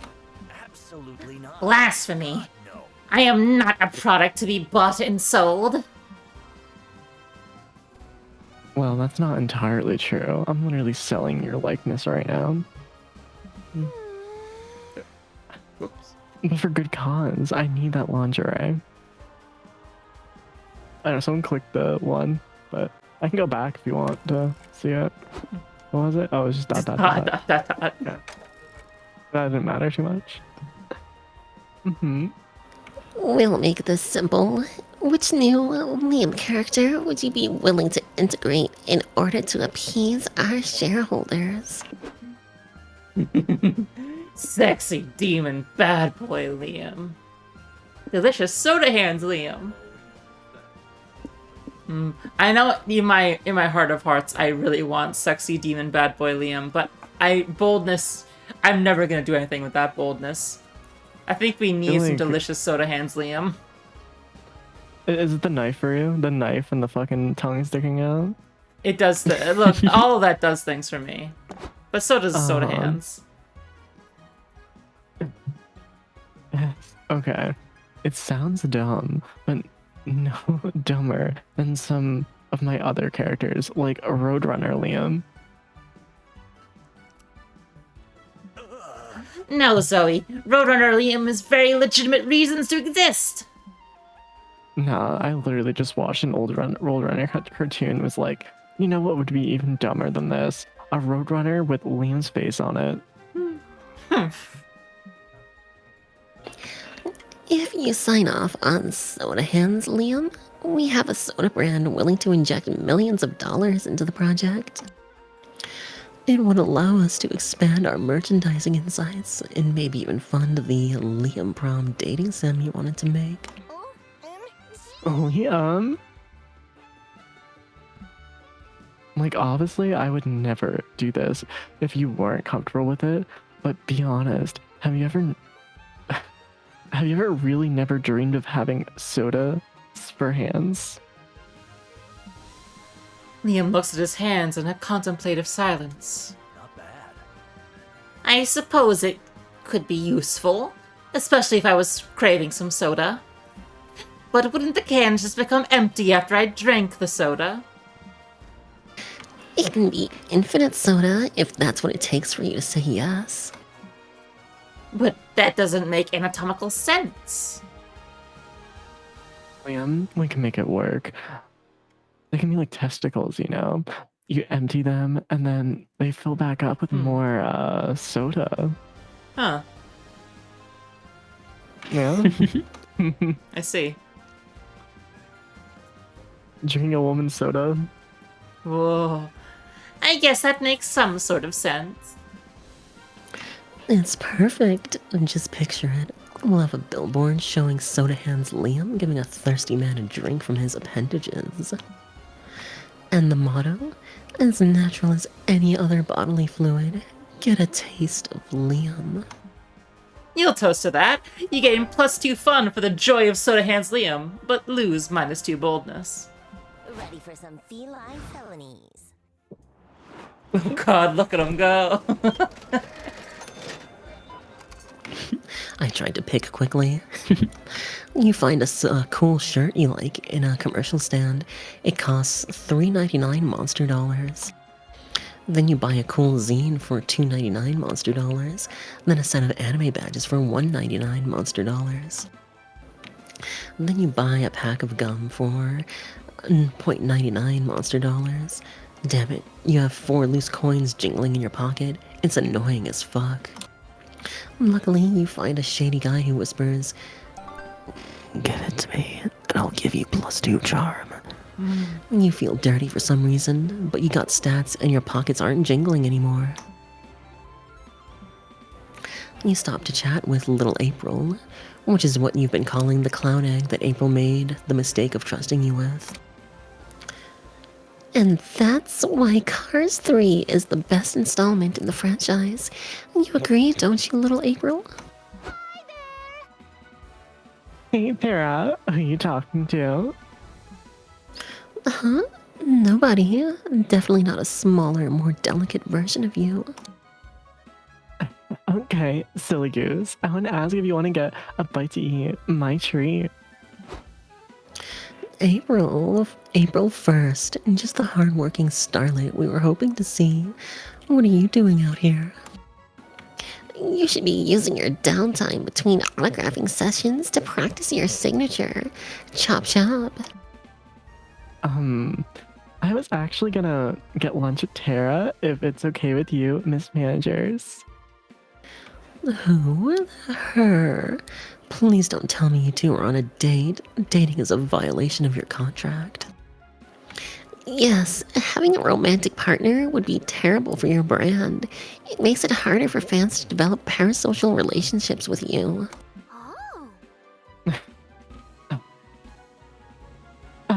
Maybe that's a good thing. Wrong. But I do sympathize with you, April. It must be difficult knowing that your contract is forever binding and you're going to die alone. There. When does it stop hurting? Never, silly. But, you know, Marla, there might be a way to make April happy and make us money. If she dated another hot, trendy musician, her popularity might go up. What? That's not a bad idea. Perhaps we can set April up on a highly publicized date with Priscilla Bronte. Her last album was a hit. I can't date Priscilla Bronte. I've never even met her. So, This isn't good. There's gotta be a way to put an end to April's manager's celebrity power couple scheme before it begins. You gotta sell yourself in the only language corporate shills understand, a dynamic PowerPoint presentation full of charts and buzzwords. The most marketable part of a celebrity couple is the dramatic breakup. Then you could be the rebound and sell the fantasy that normal people have a chance with celebrities. I'll go with this one. Ooh, I like the normal people having a chance with celebrities angle. That's a great carrot to dangle in front of April's fan base. indeed, I can see the comments now. If someone this boring and unfashionable could catch April's eye, what's stopping me? Ouch. Of course, we'll still need to set some ground rules with you, Tara. Right. You didn't think we'd just let you run off with our sweet, adorable financial asset without any oversight, did you? 1. You are never to monopolize April's time. She cannot be late to any of her concerts, streams, rehearsals, public appearances, or legally required bathroom breaks. 2. If you and April break up, she'll be entitled to an alimony-esque share of your estate unless or until she writes a breakup song about you that hits double platinum. 3. You and April are never to do anything that could result in procreation during your sexual encounters. I loathe pregnancy scandals and I'm not taking any chances. Ooh. So is anal still on the table then? Do we have to talk about all this right now, Miss Managers? It's embarrassing. I'm sorry, April, but it's high time we discussed the birds and the bees contract. Sign here, here, and here. Bear in mind that we still need to stage some initial dates between Priscilla and April before Tara can play the rebound. So be sure to keep things platonic until the internet's filled with a Priscilla split headlines. Otherwise, we'll see you within an inch of your lives. Ciao. Well, at least you got them off our backs, but it looks like we're going to a restaurant together is out of the question now. Honk honk. Maybe we can go to the hotel room and order room service instead. It's a deal. You gain +2 charm for convincing everyone that Priscilla's better off as April's ex, but lose -2 creativity. Going live in 3. Okay, 2, give me 1 second. Let me use the restroom real quick. All right. Take a quick break. I'll also do the Out of- same. Be right back. You're back. Ooh. I'm going to have unrestricted access to the chat. Mm. You all are not safe with me.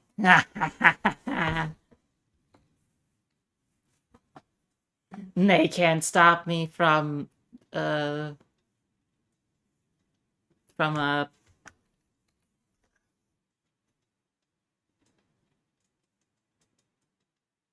yeah, there's not too many like evil things I can do through the Twitch stream.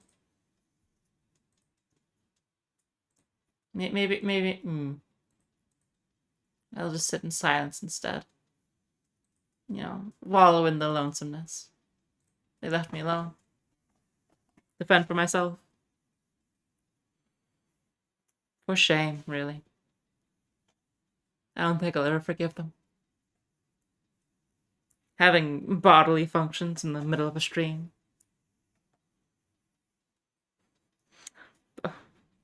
They should have thought about my needs. But, well, now we know what kind of friends they are.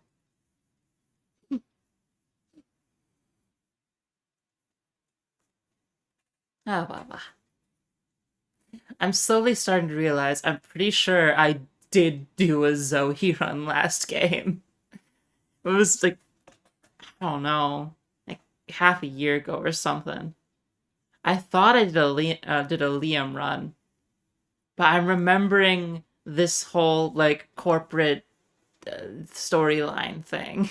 So I think I may just be doing the exact same shit as last time.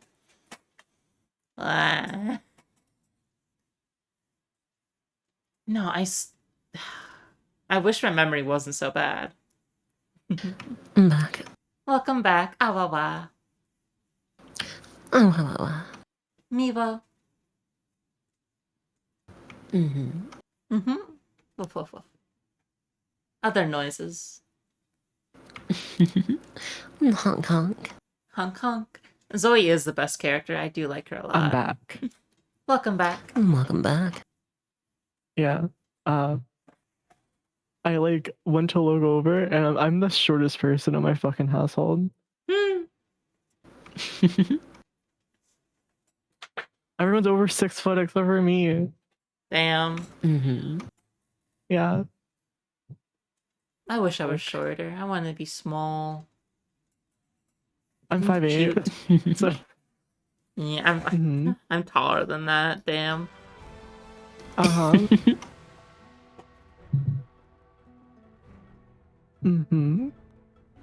Okay, okay. Actually, one sec. There we go. I'm ready. Are you guys ready? Mm-hmm.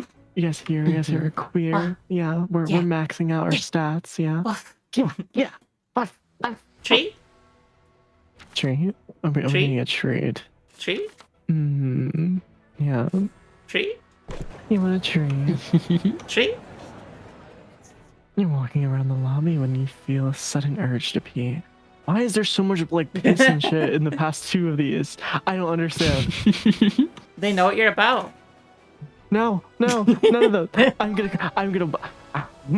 No. Normally, it's one of those like shop items that makes it so your character just shits every turn. Yeah, I don't have any of those. The bathrooms are gross, but if you know a thing about bathrooms, it's about using them. Always endures. +2 boldness. It's the main reason why people use them. Some things never change. You're hanging out with Doug and Omen while they man the con info booth. The info volunteer middle manager enters the room. I bet she has a task for us. Witness night, my spectacular technique to avoid labor. Howdy, boss. Is there anything I can do to help you? Or that Omen can help with that she gets out from under the table? Eh. Snitch. Though you talk sometimes, I just I'm so cooked. God.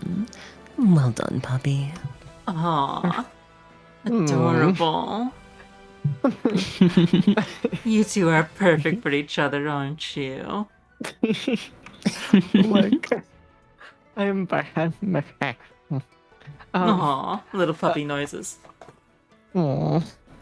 Do you want me to do this character? I can be like, let me do it with silly voice.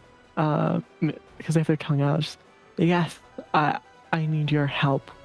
There's a fake pass seller somewhere outside, and we accidentally let in tons of people with fake passes. I gotta go find the fake seller and hit them with a lifetime ban. Do you think you can throw out the fake pass holders? Easily. I simply don't want to. Well, that's too bad because you have to. I'll check back with you in an hour. Don't worry, ma'am. Your trust in me isn't misplaced. I'll work myself to the bone to find the... Oh, you're leaving. I was still talking, ma'am. I said I'll work myself to the bone to find the phony passes. So, we have to find the fake pass holders as well? That's idiotic. I thought we only had to throw them out. How are we supposed to tell the difference between a legitimate pass and a fake one? The dame was right. It'd be a tough nut to crack, but soon all the papers would be praising the amazing detective who solved the case of the counterfeit con. Hey, Nico. Are you gonna help us find the fake pass holders? Yes, I will. Even though it's such a complex, tragic case, a crime with no villains, only victims. My hardened heart breaks for these fake pass holders. They walk around among legitimate guests, never knowing what crime they committed. Is it even their fault? Maybe not, but we have a responsibility to protect the con. My manager is counting on me. Then let us get it over with, so that I may return to eating popcorn and brooding. How shall we find the criminals? Okay. Well then, by making up a promotion, upgrade your fake passes to the cool exclusive fake VIP passes. Access the security cameras to investigate the heinous crime by using a fake security pass.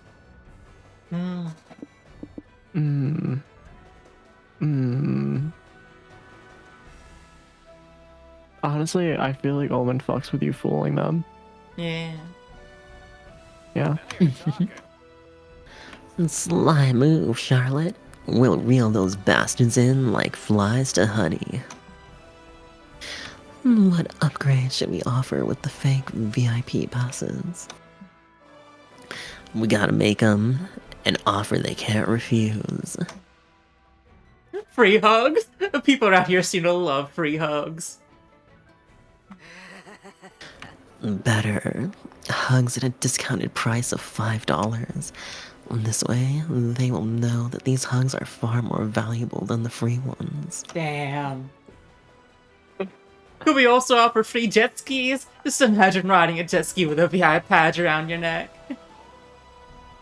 I think that's the coolest anyone could possibly look. Sure, I know nothing about the current state of inflation, but buy one fake pass and get one free jet ski is probably a good idea. I don't know, Omen. Has the world shattered so many of our dreams that a jet ski is the most we can aspire to? Whoa, deep.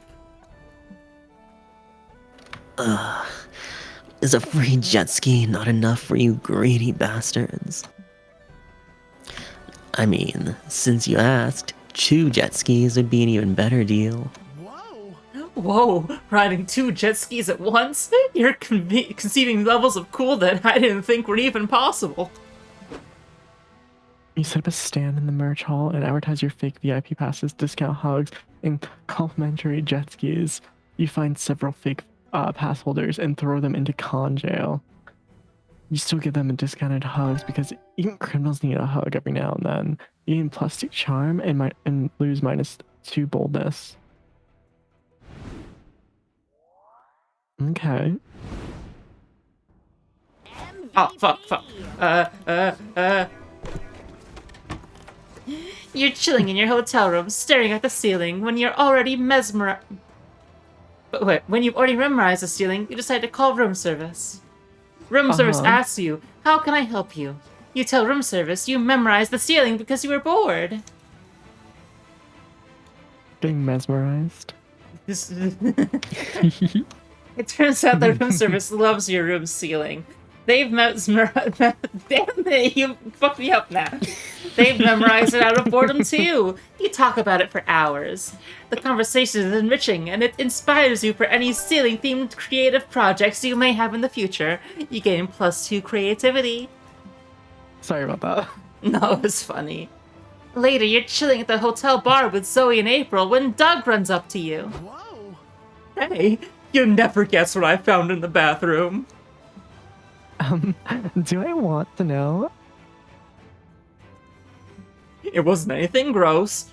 Well, I did find gross stuff, but that stuff's not important. What matters is I found a secret room with a vintage pinball machine. And it was a weird one. Like, its theme was sexy vegetables, I think. I'm 90% sure I saw an onion with cleavage on it. What? I want to see a big titty onion. Can you show it? Can you show us? Sure, follow me.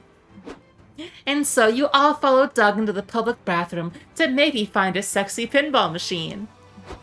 Okay, it's just past this door, down this hall. Take a right, or maybe it's a left. Doug, are you sure you just didn't imagine it? Maybe it was a mirage situation or something. No, that manly corn cob with a big bulge I saw. I'm pretty sure my imagination couldn't produce an image like that by itself.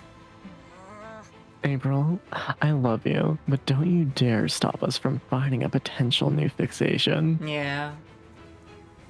You keep going. Soon you don't even hear the sounds of the bar anymore. You're surrounded by windowless hallways, stale air, eerie silence. Don't worry, I've got this. We're not lost, we're just, taking the scenic route. Talk about elves. Oh yes, the oppressive windowless scenic route. We have to go back. I don't want to die in a liminal space. Yeah, I get you. On one hand, I'm pretty sure this is the back rooms. On the other, sexy vegetable pinball machine, you know? You're pretty sure people die in the back rooms, so you better forget the pinball machine and find a way to escape. Asking directions. Why not ask that tall guy there? You know he's nice because he's smiling too much. Just pee in the corner. Security will escort you out. God. Let's check out the tall guy. Well, who? Him? Yeah. You wanna do this one, Terry? Sure. Hello, sir. My friends and I got a bit turned around. Do you know the way out of here?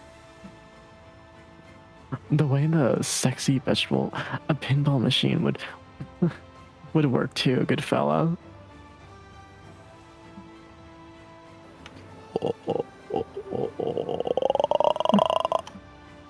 Do you need a minute to think about it? That's okay, we've got nothing but time. Oh. Not getting much of a response here. Maybe it's some sort of backrooms etiquette thing. Maybe he just doesn't speak English. I think I remember some Spanish from high school. Hola, mi quesadilla bonita. Como es?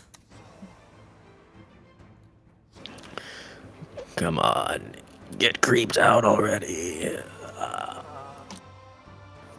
Also, what the fuck was that? You should consider retaking Spanish.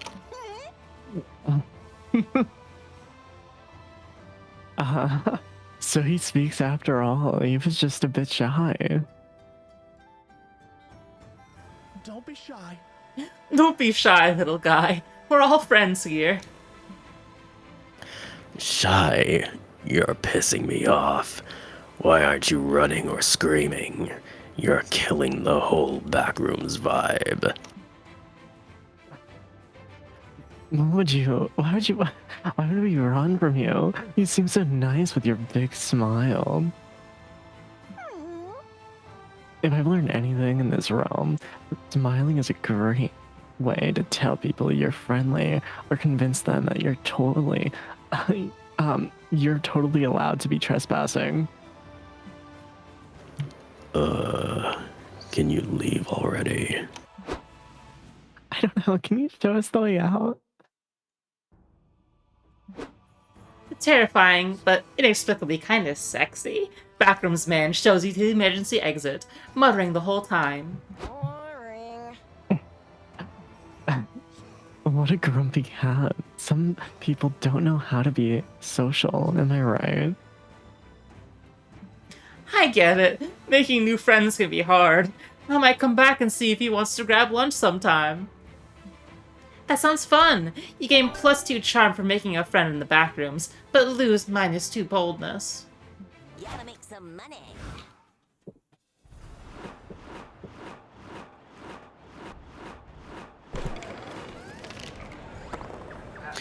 You decide to attend a roundtable on roundtables. What a fascinating subject. You discuss the various circumferences of tables, rank building materials, and talk about famous knights that have sat around round tables of old. Sorry, Sabrina came in. Mm-hmm. And Sabrina, one of those women that are taller than you that you mentioned before. Small, bite-sized. Mm-hmm. Emphasis on the bite. Uh-huh. You also talk plenty of shit about square and rectangular tables. Fuck angles. Fuck right angles. You gain +2 fun because circles are the most hilarious shape, am I right? Lately, Omen has been intrigued by VTubers, but they have had a hard time understanding what they are exactly. Trying to explain them has proven fruitless, which makes sense considering it took Omen half an hour to grasp the concept of a revolving door. So, as they say, show, don't tell. You, April, and Zoe decide to take Omen to a VTuber modeling workshop. What? You are telling me these virtual avatars command legions of Twitch subscribers? How can I harness this kind of power? The secret to curating a fan base is to know your niche and give the people what they want. Zoe likey. You can also make your avatar like very hot, which is what a lot of people often want anyway. Huh. So lewdness is the secret ingredient. Then why are your avatars clothed? How can I? Twitch will wipe your account if you show them a pornography. Sorry, Twitch will wipe your account if you show pornographic. Why did I say pornographic? Pornographic content. It's a mistake. You only make one. Pony graphic content? You starting your pony arc? Damn. No. I'm Friendship still off. is magic. Okay. No. Oh god. The amount of like stuff that I did not want to see on E621 is crazy. Damn.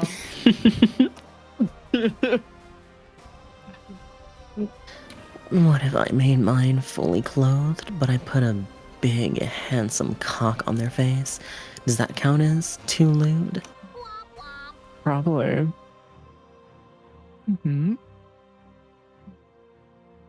This is impossible. I give up on trying to understand this virtual nonsense. This is the revolving doors all over again. But I still want to control the masses. Tara, you design an avatar for me. You often seek to impress us. I promise I'll be impressed if you succeed at this. Oh man, don't exploit Tara's obvious weaknesses. It's not nice. It's not exploiting her obvious weaknesses. It's encouraging her potential skills for our own enjoyment. Come on, I want to see a cool VTuber avatar. Who am I trying to fool? Let's see some cool avatars. Ooh, Big Bird. Not to be confused with Big Bird from Terrors of Nowhere. Big Bird with a barbed baseball bat. Omen will surely appreciate a fucked up ostrich that instills fear into any potential hater. Iron Mama. An adorable take on Omen's themes, but through a much more approachable, cutesy surface. I'm gonna go with the Iron Mama. I mean, it's sure is cute. You sure about that? But I'm sure Omen will want an avatar that qualifies her century of imprisonment. Let me see that, you three.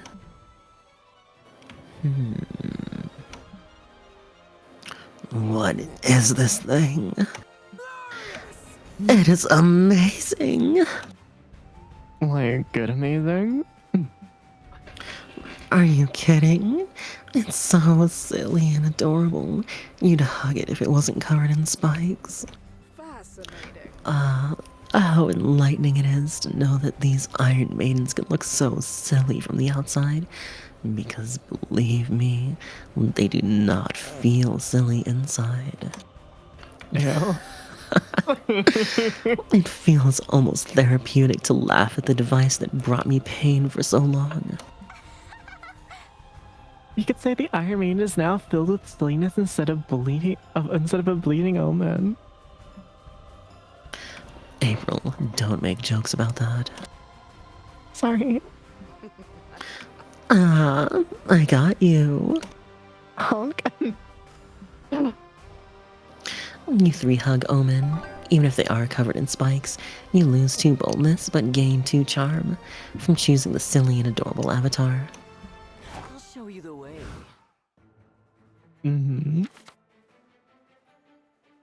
Honk honk. Oh, it's me. Oh shit.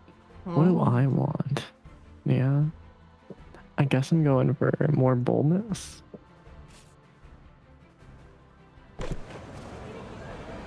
You decided to walk around the lobby, which is the most intimidating activity at the con for anyone who's not a social butterfly.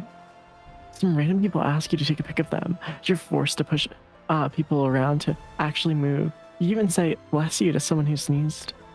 Look at you socializing. Here, have +2 boldness. Later, you're here hanging out in the courtyard with your pals when you see a group of people smacking each other with foam weapons. It's a soft combat club. I fucking love this. Look, violence is happening. Can we join? I'm down to try it. Do you think they'd let me use a broadsword? I've always thought of myself as a broadsword guy. You'll need the broadest sword they have to defeat me. I'm taking you down.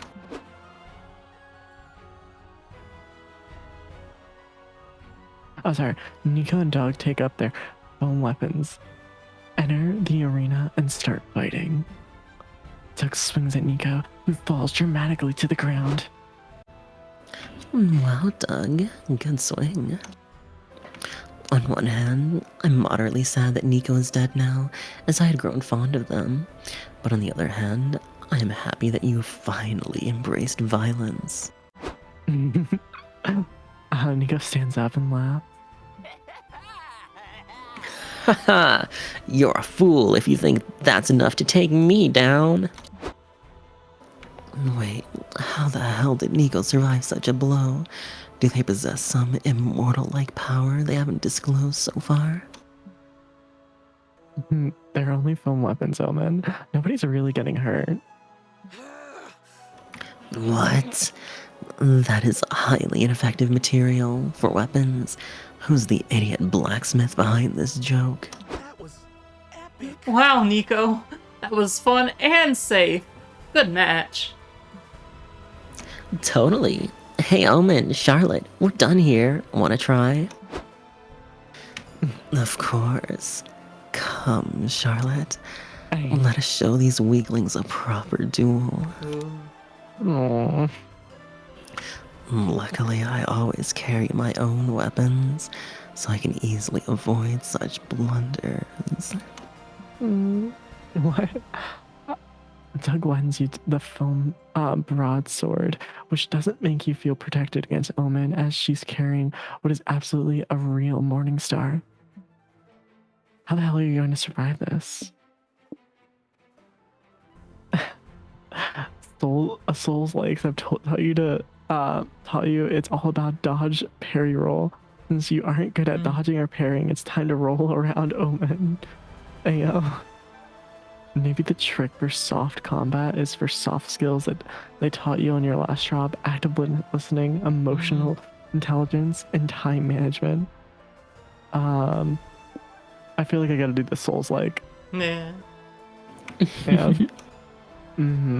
Gotta treat her like a Souls boss, you know? Yeah, women love that. You gotta be rolling around, you know? Go, Aw, good dog. I do have my Good collar. puppy.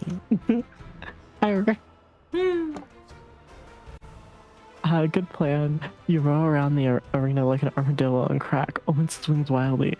She can't land a single hit, and every missed hit, she gets madder. Prepare to die! Stop it. Stay still so I can hit you, damn it. Oh no, Omen, don't hit me. I'm just a little cinnamon roll.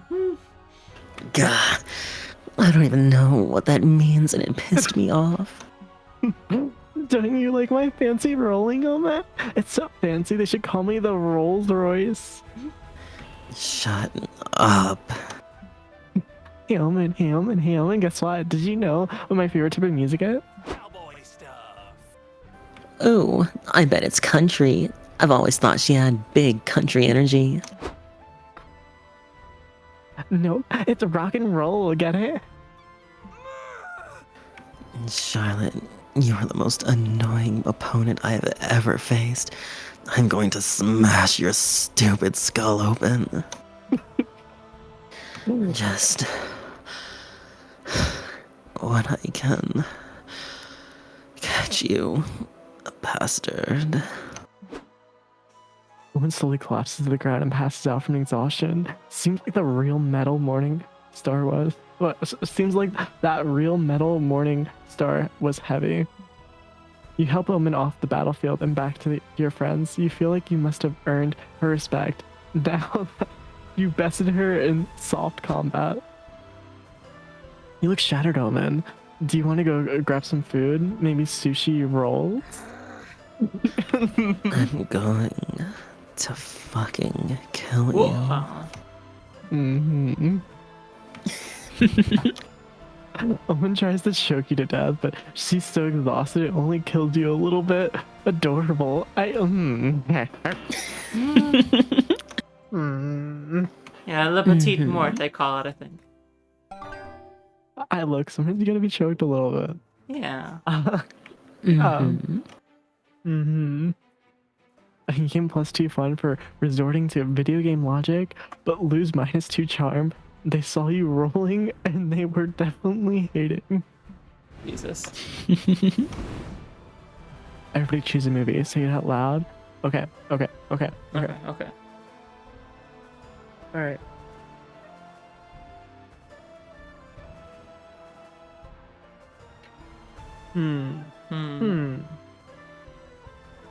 I got one. Sinners. Sinners is a banger. That was really good. That is a good movie. Sam Raimi's Spider-Man 2. Ooh, banger. Yeah. As above, so below. I don't know what that one is. I have no idea what that is. I haven't actually seen it. It's like a horror movie or something. Oh. I see her. Player orders decide based on which movie would be the funniest if it had a surprise cameo by Tara.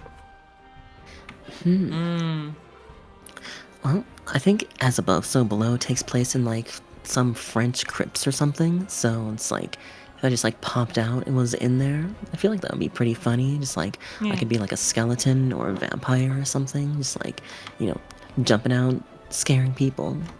Or doing something other than scaring down in the deep, dark crypts.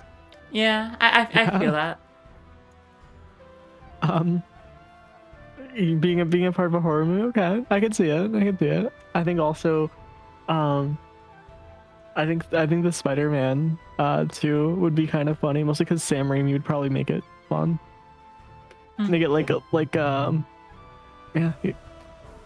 Sam Raimi's fun. Anyway, choose whatever. I'm down. I think we're good. What are your thoughts over there, Jackie? I think Tara probably gets first. Okay. I can agree with that. It's a toss-up between you and me here. Okay. I'm up for picking random. Sinners is okay, let's go random. You know what? There you go. All right. Blah. Some milk would be nice. Some milk would be nice. Some milk would be nice. Oh, your Some stats are milk would be changing. nice. Wait. And they just like shift around. So you're gonna have to be ready to do it quick when you're doing it. Yeah. Jesus. Yeah.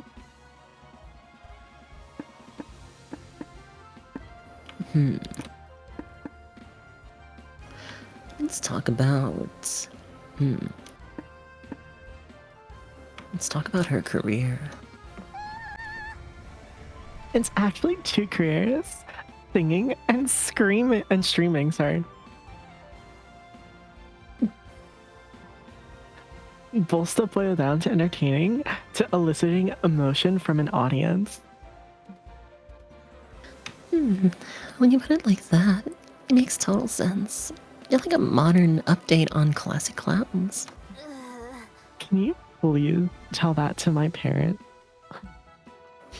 Oh, they don't see it that way?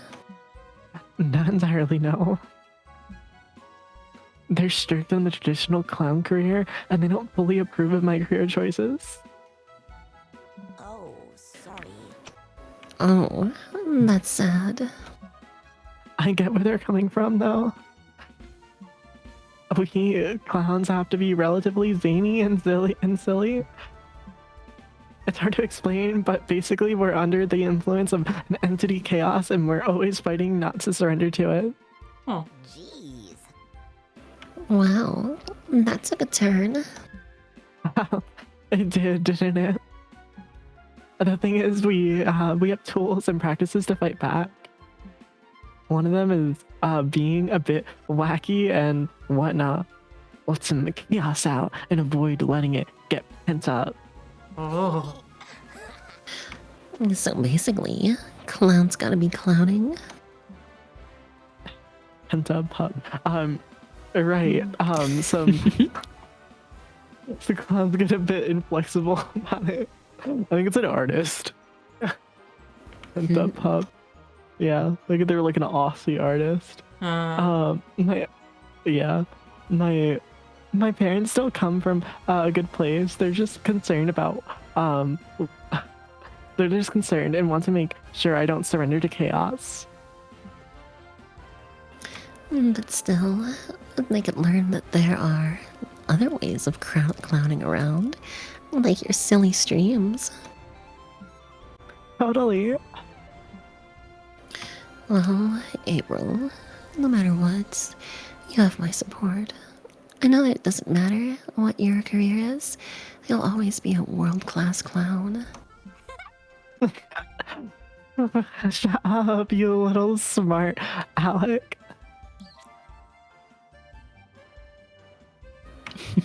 You go back to talking about more lighthearted topics, but it's nice to see April feels comfortable enough to open up about these things with you. Do you think they serve wine? Okay. I'm going for Omen again. Talk God. about hobbies, yeah. Also, I like their pose here. Your character is so gender.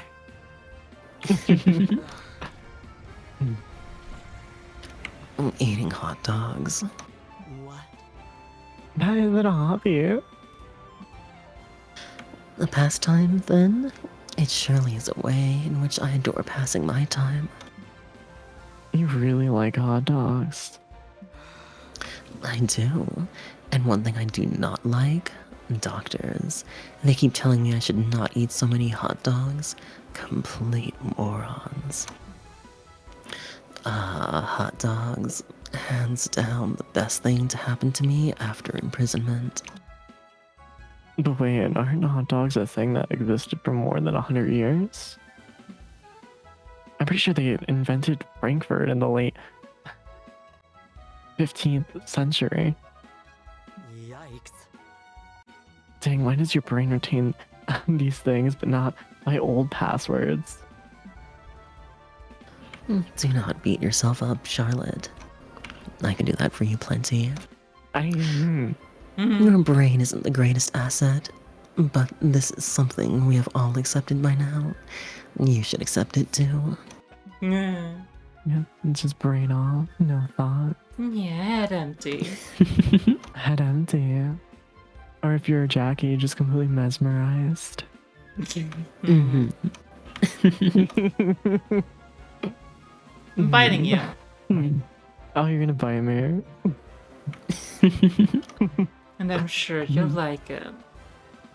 I'll bite you. Okay, but then how do you explain not knowing about hot dogs? They existed back then. Shut up. Excuse me for not knowing about this one food during the 25 years I had before getting imprisoned. And this is the thing. The one thing we did not have back then was this internal net thing. So it was pretty plausible for people not to know about a certain thing if it didn't happen in your vicinity. For example, I did not know about the existence of karate either. Makes sense. Huh, that makes sense. It does. But then again, your brain isn't your best asset, as previously stated. It follows that it doesn't process common sense very well. It's a bit of a tragedy. And You want to know another tragedy? That I've come to know about hot dogs when I have half the hands I used to have. I could use one of mine to help you stuff hot dogs into your mouth. Oh my. Would you do that? Really? I would owe you a big one. Yeah. Oh my. Omen's big hot dog.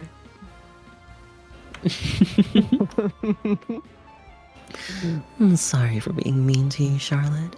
You might have a weak brain, but you make up for it with a strong heart. Thanks. You run to the hot dog food truck where you proceed to feed hot dogs to Omen. It's nice to spend time with your friends, trying out their hobbies. Charisma is pretty high. No, wait, no, other one. No, fuck, bitch. No. How do I go back? How do I go back? How do I go I back? don't think you can. I don't think you can. I'm gonna kill somebody. Let's go for a walk. You and Doug go on a lovely stroll through the park. Do you think You decide to play I Spy to pass the time. You say, I spy a handsome green goober, and it takes Doug 20 minutes to realize you're talking about him. That's the handsome green goober you know and love. I have zero boldness. Oh. the pen is mightier than the sword? Before you know it, the con's almost over, and it's time to put the finishing touches on your comic. Bring it home with one last brainstorming session. A hard truth you really need to hear today. Liking rainy days doesn't make you special. You may never know where France is on a map, and that's okay. Your hemorrhoids don't make eating ass more exotic. 1 million cells in your body die every second, and you're doing nothing about it. Ooh.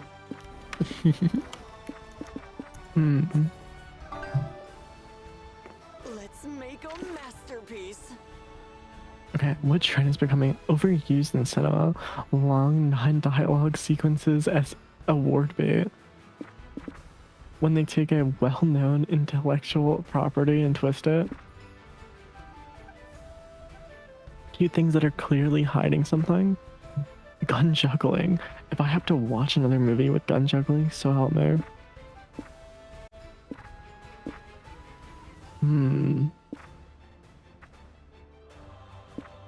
Let's go with the first one. Long non-dialogue sequences. Okay. Let's go. Time is money.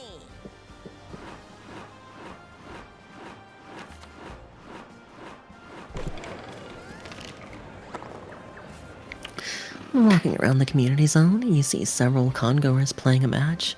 Wait, is that soccer? Why the hell is there soccer at MonsterCon?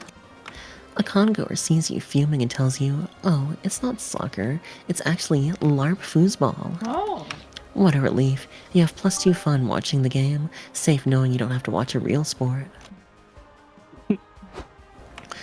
So, you're in the middle of a plot line, huh? Oh. I'm here to explain a small twist. Normally, when choosing an option in an event, you will gain the stat associated with that option and lose the stat associated with the other option, right? Hope you're paying attention to the other tutorials. Well, the last event of each plotline goes back to our classic stat threshold mechanic from previous games. What does this mean? In these events, each option is tied to a stat. You gotta guess which stat is tied to each option and then check your own stats, okay? Then, if you want to succeed, you must choose the option tied to your highest stat of the two. If you choose right, congratulations, you'll be one step closer to getting a secret ending. Woohoo. But if you choose wrong, then you'll fail the event and the plotline will come to an end, preventing you from getting its secret ending. No pressure, right? Nothing else to say. Go for it, player. So what exactly Later. is this? I don't know. Instead of like any dialogue choice, like just working, It'll only work Only if one you of them. choose the one that you have the higher stat of. Okay. Okay. So anyways, later, you and April's clown egg are having one of your now frequent heart-to-heart chats. Can I tell you a secret, little April? I think I'm really starting to like Big April.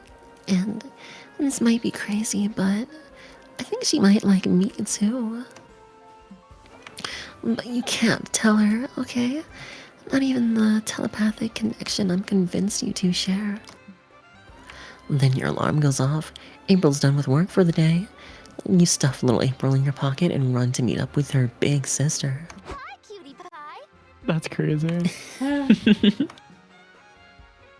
I always get reminded that like trans girls, there's like that like subsection that are like they call each other big sister and stuff. You know, whenever I Yeah. see that, I'm like, yeah, that exists. That's certainly a thing. It certainly exists. Yeah. I'm just observing, like, the people living on the other side of the pond from the side where you call people mommy. There, that fucking Yu-Gi-Oh card. There's two paths: mommy or big sister. No. Which way, incestuous trans woman?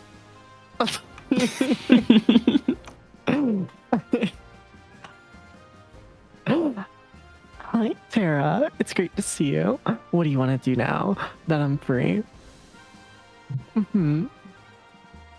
Whatever you feel like. I just hope nobody tries to split us up this time. Gosh, Sam, how crazy would it be if that happened again? Who would even try to come between us now? A jealous ex? Or maybe the government? Well, anyway, I was thinking we could... It's me. Hey, April. I've been looking all over for you. I met this guy that you have to date. Since when do you like to play matchmaker, Nico? Since right now. Meet my new friend and your soulmate, Serpientito. Oh. You want to do this one, Jackie? Hola, my sweet tropical flower. Let me wrap myself around your gorgeous, delicate throat.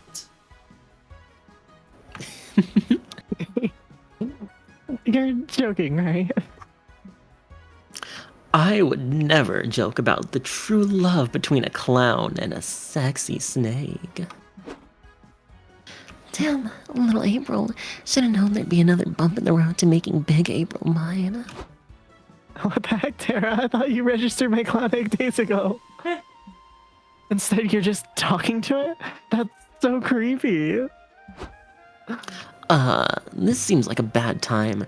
Serpientito and I can come back later. Yikes, the psychosexual attachment you formed with little April seems to be freaking out Big April. Is there any way you can smooth this over and still get the girl? Explain to April that this isn't creepy at all because you collect painted eggs that look like all your friends. Or explain to April that you can never abandon something as precious as an egg she laid. Jesus. Let's see, the second one seems like it might be charming, but it could also be bold. The first one seems like it's leaning more on like smarts or something, or maybe creativity. Are you supposed to go for Difficult. fun? I'm supposed to go for which of these two options I have the higher stat for. So, like, if the second one is bold, but the first one is fun, then the first one would win, the second one would lose, with my current stats. I see. That makes more sense. Difficult. That is really difficult.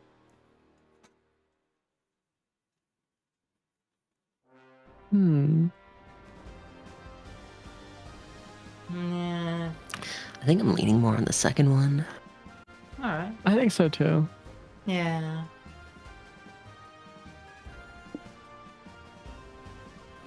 But then again, what if the second one is charm and the first one is fun? Oh. Oh, but what if the first one's creativity? Mm.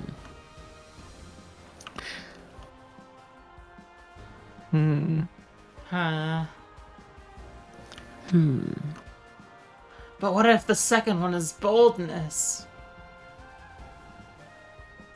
Mm-hmm. Although between boldness and charm, the second one seems more like charm. Yeah.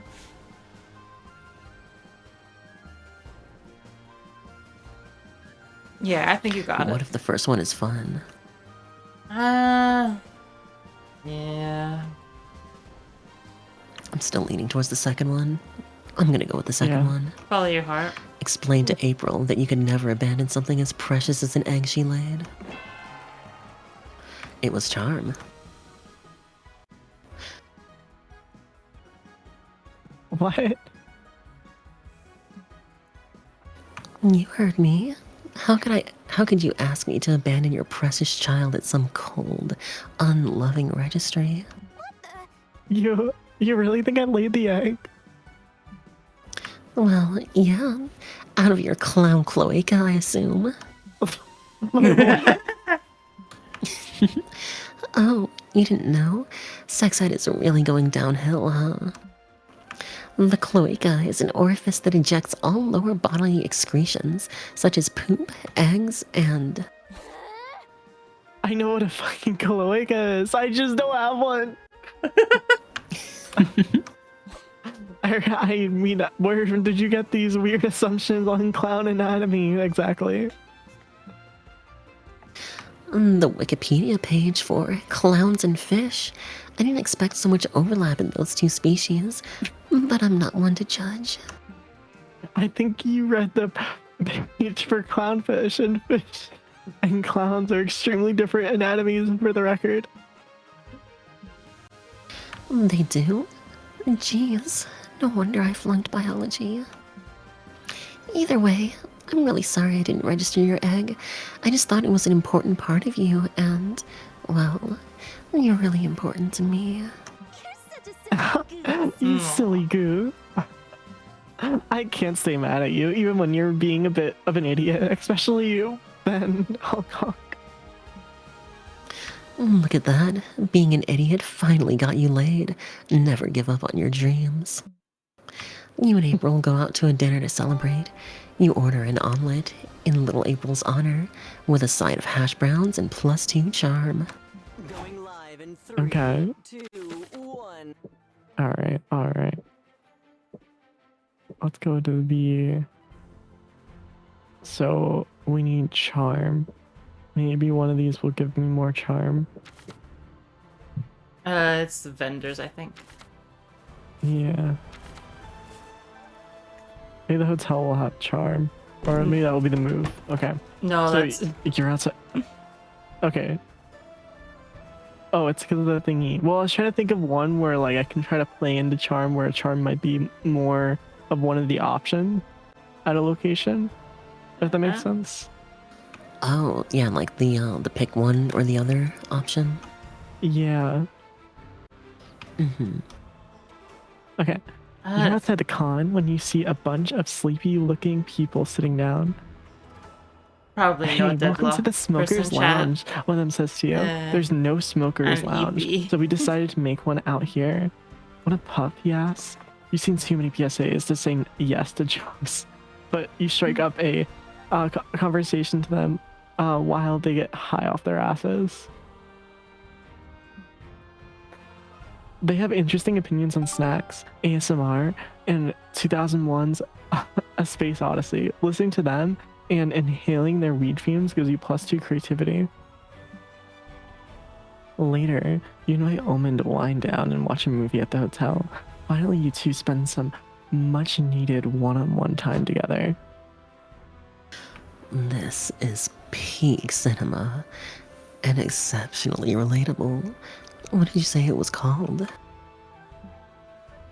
Despicable Me. Fascinating. Fascinating. You see Omen reach into the popcorn bowl. Now's your chance to not so accidentally brush your fingers and create some romantic tension. Spider. Owen grabs you and tries to crush your fingers. Hot. Once your bones squeal, she realizes she's holding your hand. Hmm.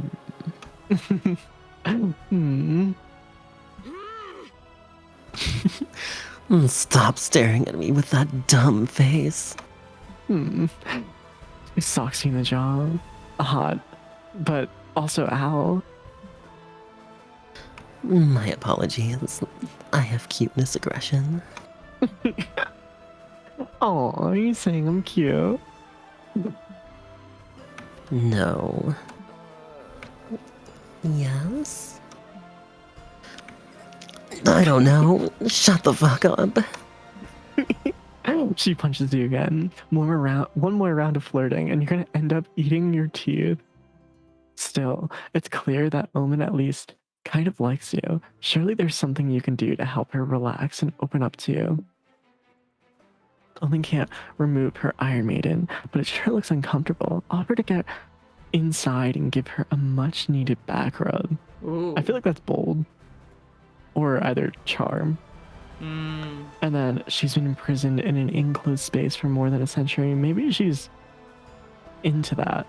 Get buried with her for a night. Damn, these Maybe the both second seem one is pretty boldness. bold. Yeah, maybe the second one's boldness. First one seems to be charm. Yeah. I'm gonna go with the first one. Hey, Omen, do you want a back massage? I've not had a massage since I donned this accursed suit, so sure, why not?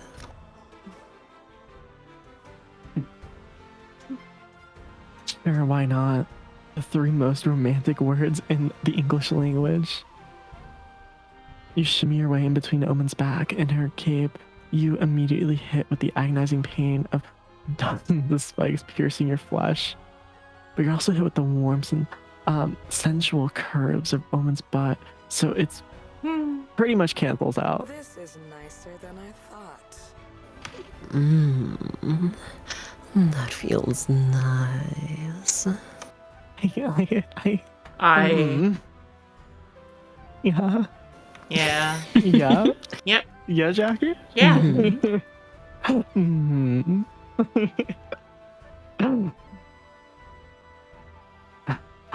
That's good to know because this does not feel nice for you at all. It's like you're being stabbed by 1,000 tiny gnomes with knives. Oh, yes. I haven't loosened that muscle in over 100 years. You have a magic touch, Charlotte. She relaxes into you, practically melting into your lap. You feel lightheaded from bliss. And you black out. In hindsight, you're probably getting lightheaded from blood loss. When you wake up, you're in a hospital bed. Omen is sitting next to you, watching Despicable Me 4 on your phone. Good. You're awake.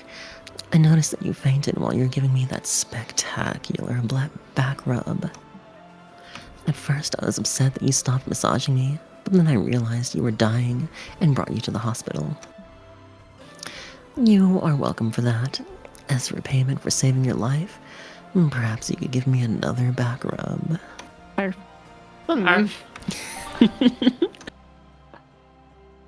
It's a deal. You gain +2 boldness for giving a great massage, but you gain +2 charm for giving a great massage, but lose -2 boldness. Run this shit. Oh, Silly fuck, puppies. fuck. No. No. Jesus, what did I lose? I lost? Gee, what the fuck happened to my stats?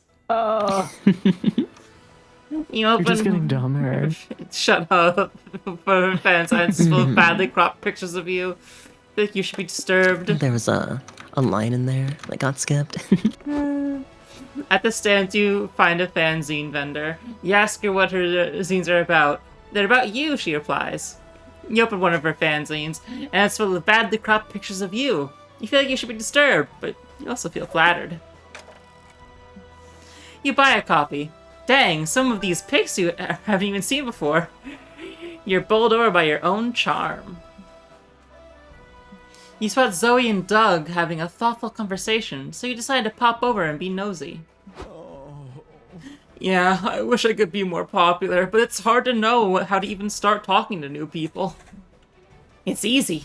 I usually just see whoever looks like they might have a weird choice that needs making and insert myself into the situation. No. But what if I get it wrong? Social situations can be so hard to understand. I get you. I actually get used to having trouble figuring out that stuff. Figuring out that stuff myself when I was first adjusting to mortal life. Not to brag, but I'm actually pretty good at it now, though. Maybe I can give you some tips. Yes, please. Okay, so one thing I realized puts people at ease is smiling a lot. You know why? Because it shows you're friendly. Because it shows your teeth. Moral's fine. The presence of teeth reassuring. So I grew an extra set so I can deploy when meeting new people. Wow, that's smart. But I can't grow extra teeth, I don't think. Maybe I could wear some sort of friendly tooth necklace instead? That's perfect. Also, if you want to get closer to someone, try implanting false memories of you being by their side for all the most emotional moments. That just sounds like a fucking Dan Henschel, like, advice. That way, they'll see what a supportive friend you can be.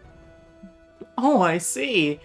Do you think photoshopping myself into their family pictures would work too? Cool. Absolutely. You'll be socially awesome as me in no time. Zoe means well, but you've got to save Doug from the path she's leading him down. What actually a good social trick can you suggest? You're more likely to be respected if you're considered popular. When you meet someone, say hi to random people around you. Doug actually needs to become a pop star and win a Grammy. There's such an overlap between winning a Grammy and being popular that it can't be a coincidence.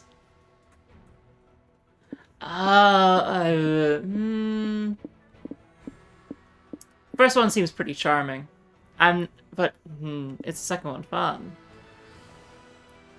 Second one could be smart or creative. It could be bold. The first one also seems like it could be bold. You gotta be respected. Does that really work? For sure. Basically, if people think you have a lot of friends, then... Oh, hey, is that Brett? Yo, Brett. Oh, do you know that guy? I don't know. Do I? Wow. Wow, that's really effective. I'll go try it out. You and Zoe hide while Doug tests his new technique on a stranger at a merch stand. Hey. Hello, I'm Doug. Are you enjoying the... Oh, wow, is that Brett?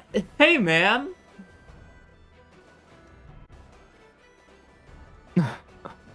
Wait, you know Brett? He's really called Brett? Well, I mean, yes, of course. We're... friends? Friends. Best friends, actually. Then you better tell that son of a bitch we don't have our money by midnight. He'll be Ooh, a sleeping with person the in chat. fishes. Capiche? I don't know, a person in chat. Go. I definitely... Yep, I gotta go. Doug rushes back to you and Zoe. Oh my gosh, did you hear that? I did great! You sure did. You look so good. So you look so cool and confident shouting at that random guy like a con celeb. I'll need to get back to you on that person in chat, because I'll need to give that a little bit of thinky.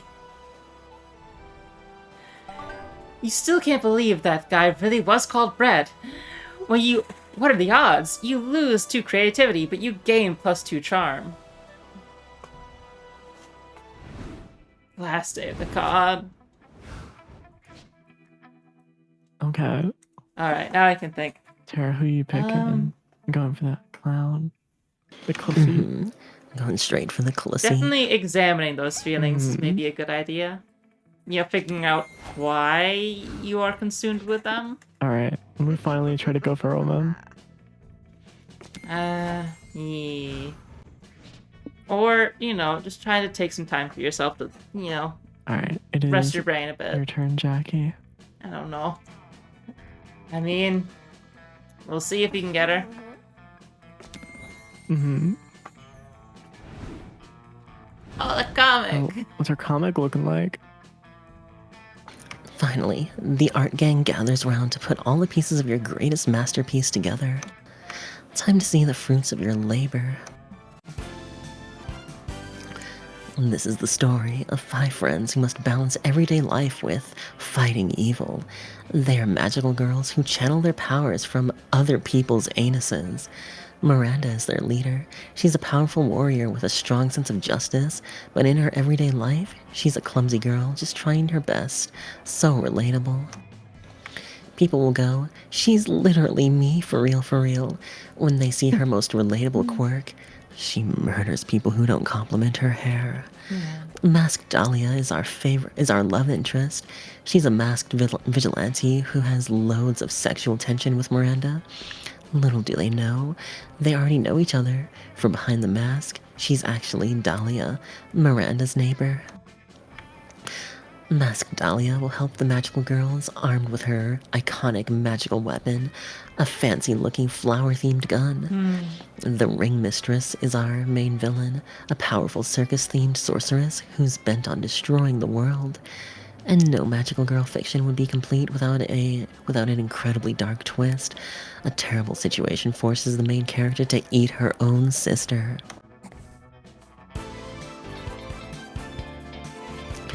Ring Mistress, I should have known you were the one behind cellular aging. Whatever. Fuck you. The That was a role really silly reversal. God. Mm-hmm. In the name of your anus.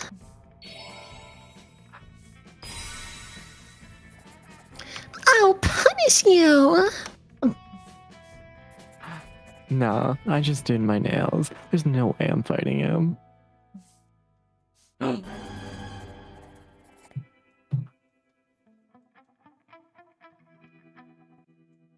Jackie, you want to do this one? Oh, that's I think still that's there. still you. Yeah. Okay, sorry. Today, you'll face my most powerful minion. Today, you'll face my most powerful minion, a very annoying mime.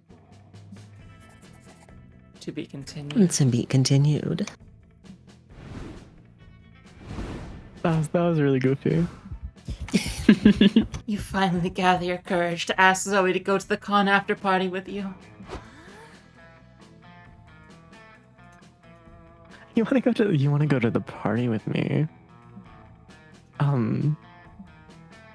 Right at 6:52 p.m. No. Oh, Did she just ghost you in nothing. real life? To be continued? No.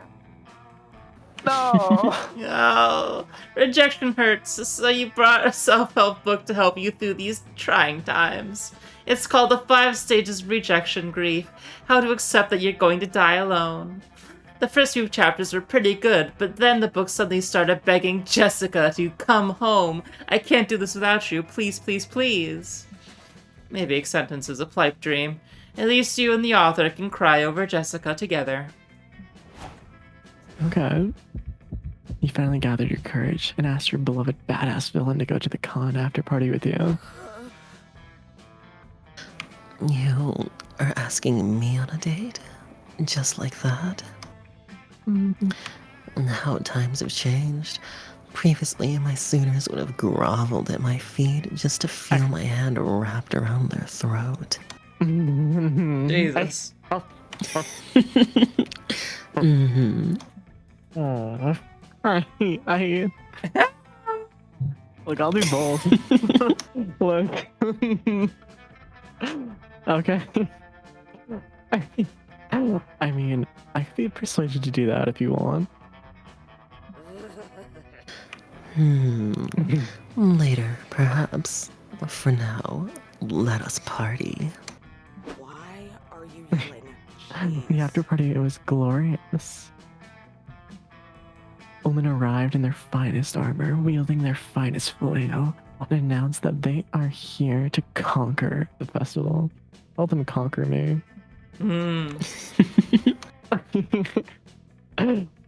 You could have tried to stop them, but what can you say? You're a sucker for a beautiful person who can kick your ass.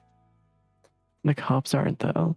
You were both arrested for the bloodbath you two caused on the dance floor. At least you and Omen got to spend the night in jail together. Who knew fucking it up? Holding cell could be so hot. Achievement unlocked, general access. Oh. You finally Yeah. gather your courage and ask your favorite clown to go to the con after party with you. Mm-hmm. The after party? Huh. I'm surprised you're not inviting little April. Nah, I've put that phase behind me now. Well, that's good because I really do like you. Honk honk. When I pick you up at 8, Hong Kong. Yes. We did it, old friend. The after party was great, but the end of the night was even better. Oh. April took you back to her place and showed you a good time with her balloon room. It was a sight to behold.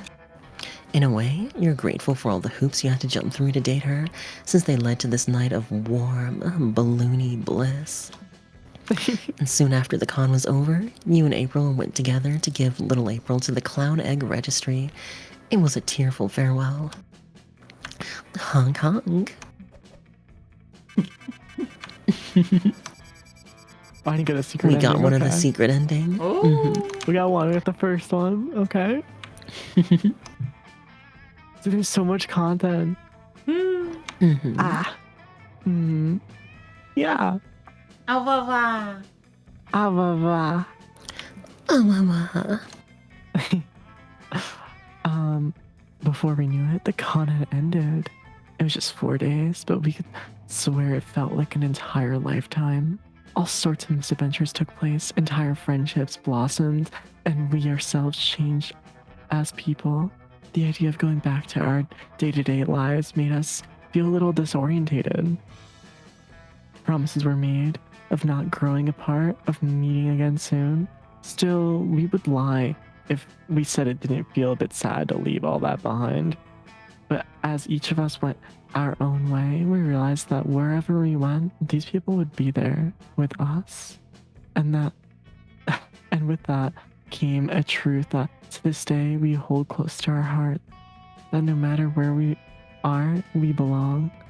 It's a thought that still gives us warmth, that makes us feel once again young and unafraid. And it reminds us that even as years go by, we will always be ready to start. Aw. Yeah. Yeah, it was fun. This game is so cute. He's very nice. Yeah. Well, I had fun I did while too. watching that. Yeah. Lovely we time. got the clown sex. Yeah. He got the clussy. Yep. Clussy We got the achieved. closer. Yeah. I appreciate the closer. Yeah. Mm-hmm. Oh, Brandon Rogers was one of the characters. Also, the person that plays Zoe is a pretty cool VA. Yeah. They're like a trans VA. Yeah.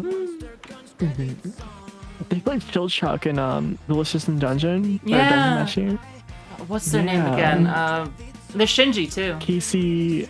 Casey. Yeah, Casey Mon. I don't want to say their last name. Montenegro. Mongillo. Yeah. Something. They're neat. Yeah. They're pretty great. I saw they they were doing voice acting for my C stuff a little while ago, and I was like, yo, that's sick. God. Yeah.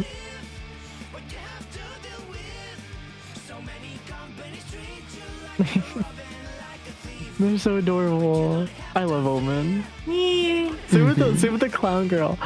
Maybe do you in Monster Prom 5? Oh yeah. I think Monster Camp might be one to play in the future. Yeah, that'd be fun.